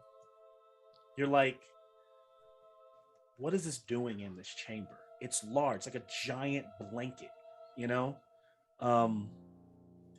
It doesn't seem to fit. as you all see Umar standing there holding the shawl, I don't know if any of you are looking at it or investigating, or if you don't even care. If you guys don't care, then you're welcome to leave the chamber. I'll look at it while he holds it up. Okay.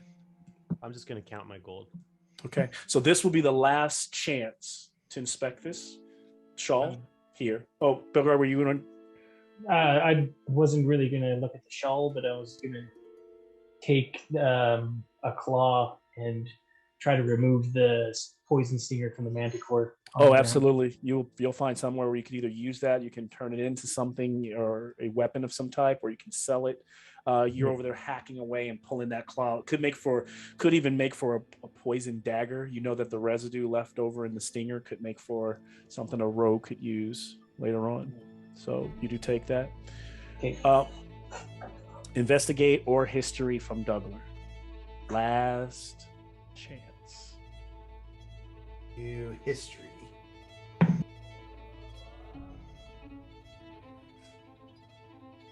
15. And I was looking for 15. So you're looking at the cover, and then you start to hear the song begin to play again. You're looking at the statue, and you're like, when you're just happen to be turning it, and when you turn the cover and the statue's behind it, you no longer hear the song. You put it up, you don't hear it, everyone else does, but you're like, oh shit. It's like like a magical sound barrier when you hold this up. So what do you want to do with it? We gotta cover the statue. Why? Why? That song is evil. Yeah, but we could probably sell that big shawl. So You could also sell it. So I say, okay, and I put it over. You put the shawl over the statue? Yeah. And the minute you do, the song is gone. And you can tell that magic that cloaked the statue from its song being heard, completely dampening it. The beasts and the creatures around will probably not hear it. I don't know if you guys are planning. Hopefully no one else finds this chamber and takes it off again, but unless there's anything else you guys are doing in this chamber, anything else? We should probably, boys, I hate to say this, but we should probably seal the door. yeah, I think if we're agreeing to leave on the way out, I'm gonna cast Shatter and try and collapse in the entry. So Shatter, as you guys are all standing at the entrance, all that gold, Corel size. Boom. The rocks come down, smoke, and as it pulls over the screen, kind of fades, and we watch as you guys are entering the way you entered the cave, you're exiting. There, the wolves are gone, and the sun is out, it's bright, it's warm, and you hear the birds chirping. I'll give you guys one chance to just go through each of you and tell me how you would like to end with your character, where they might be planning to go next. Are they separating? Are they staying together? Each of you share a little something, and I'll close out when we get back to me.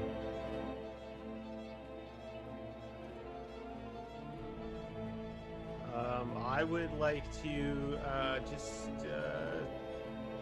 kind of follow. I'm going to follow Douglas around, being the kind of older, wiser, kind of tough guy in the group, and just kind of follow him around as whether he wants me or not. He's going to tag along. Yeah. So that he can protect me. Nice.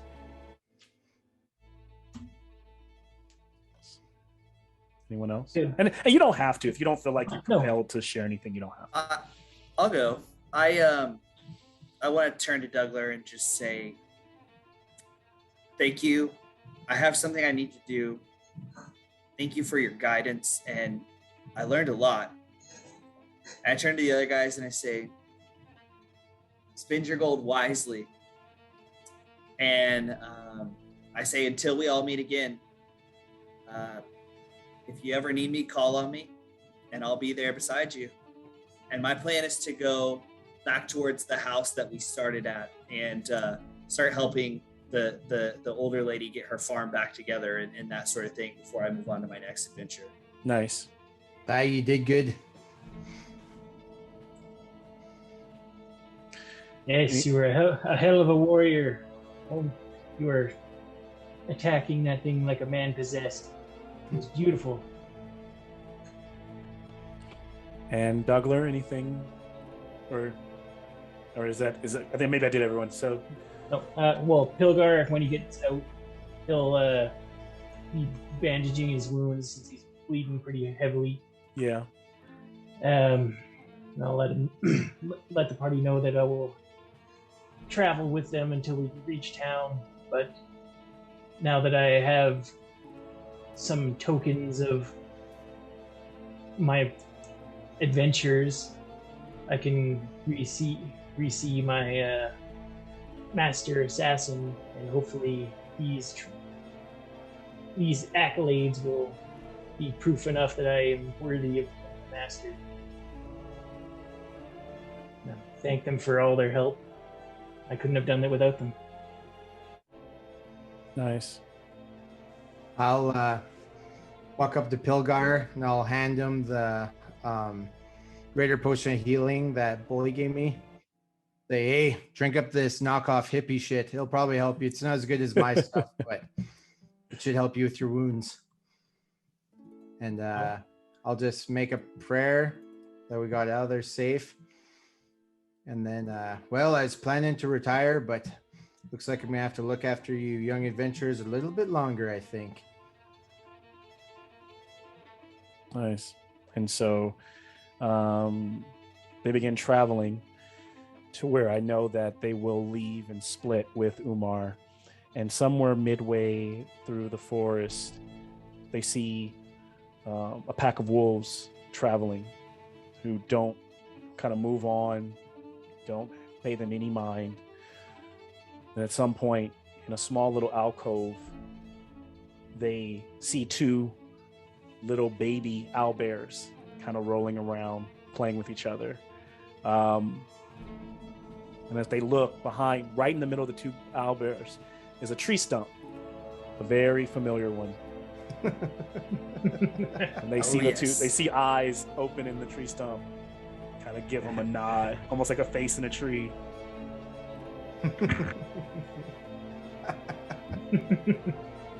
As the forest has kind of been returned and to whole once again. And we fade to black and end tonight's tale. Good game, everyone. Awesome, man. Awesome. Yes. Well done. Well done. Yeah. Good stuff. That was fun. That was a fun game. You guys are great. Oh man. Malcolm, you crushed it. Thanks, man. I like Yeah, the man. set pieces, the painting on all the menus, the atmosphere, perfect, man. Yeah. Now, Wow. later on, maybe a day later, Umar's out there tending to the fields, helping Lady Feria, the farmer. And she comes out, she's made some fresh bread, and she waves to him, and he waves back. And as he continues to till the field, he slowly, out of nowhere, starts humming.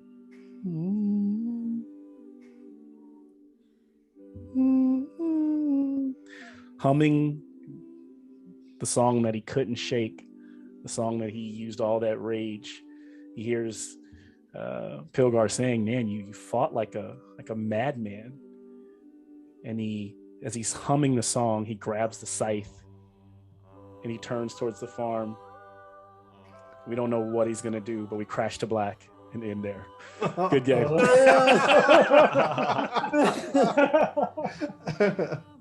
That's messed up, Umar. He may not. He may not. Oh, Just man, break it. it's so good too because if we were gonna go another round in combat, if I had another combat opportunity, I was gonna like lean into the song and say, can I like channel that and like let it go in my head more? So yeah. So when you all made the first check, Umar rolled the lowest, and so the person who rolls the lowest, the song gets passed to them.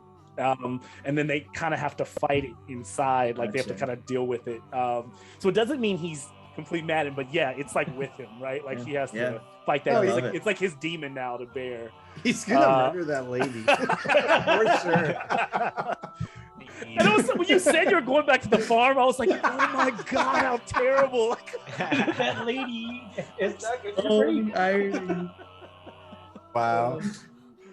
Oh man, good stuff, So guys. Thanks for good. sticking around. I know So it's good. late for some of you guys, but thank you, Jim. Hopefully it was fun for you guys, and That not was too amazing. Yes, man, that was a fantastic session. Yeah, You guys rocked it, man. You guys were. If it felt like it was super easy, I mean, you guys were killing the roles, like Yeah, man. So, which is always fun because it felt, your attack rolls. It was weird. It was like attack. You guys had the game, right? And then it was like everything else was like 9, 8, 7. Can I cross a bridge? 1. Yeah. Oh God. Yeah. Oh man. Man, That thank was you so fun. much, Malcolm. Yeah, no problem. Yeah. Thanks, man. That was awesome.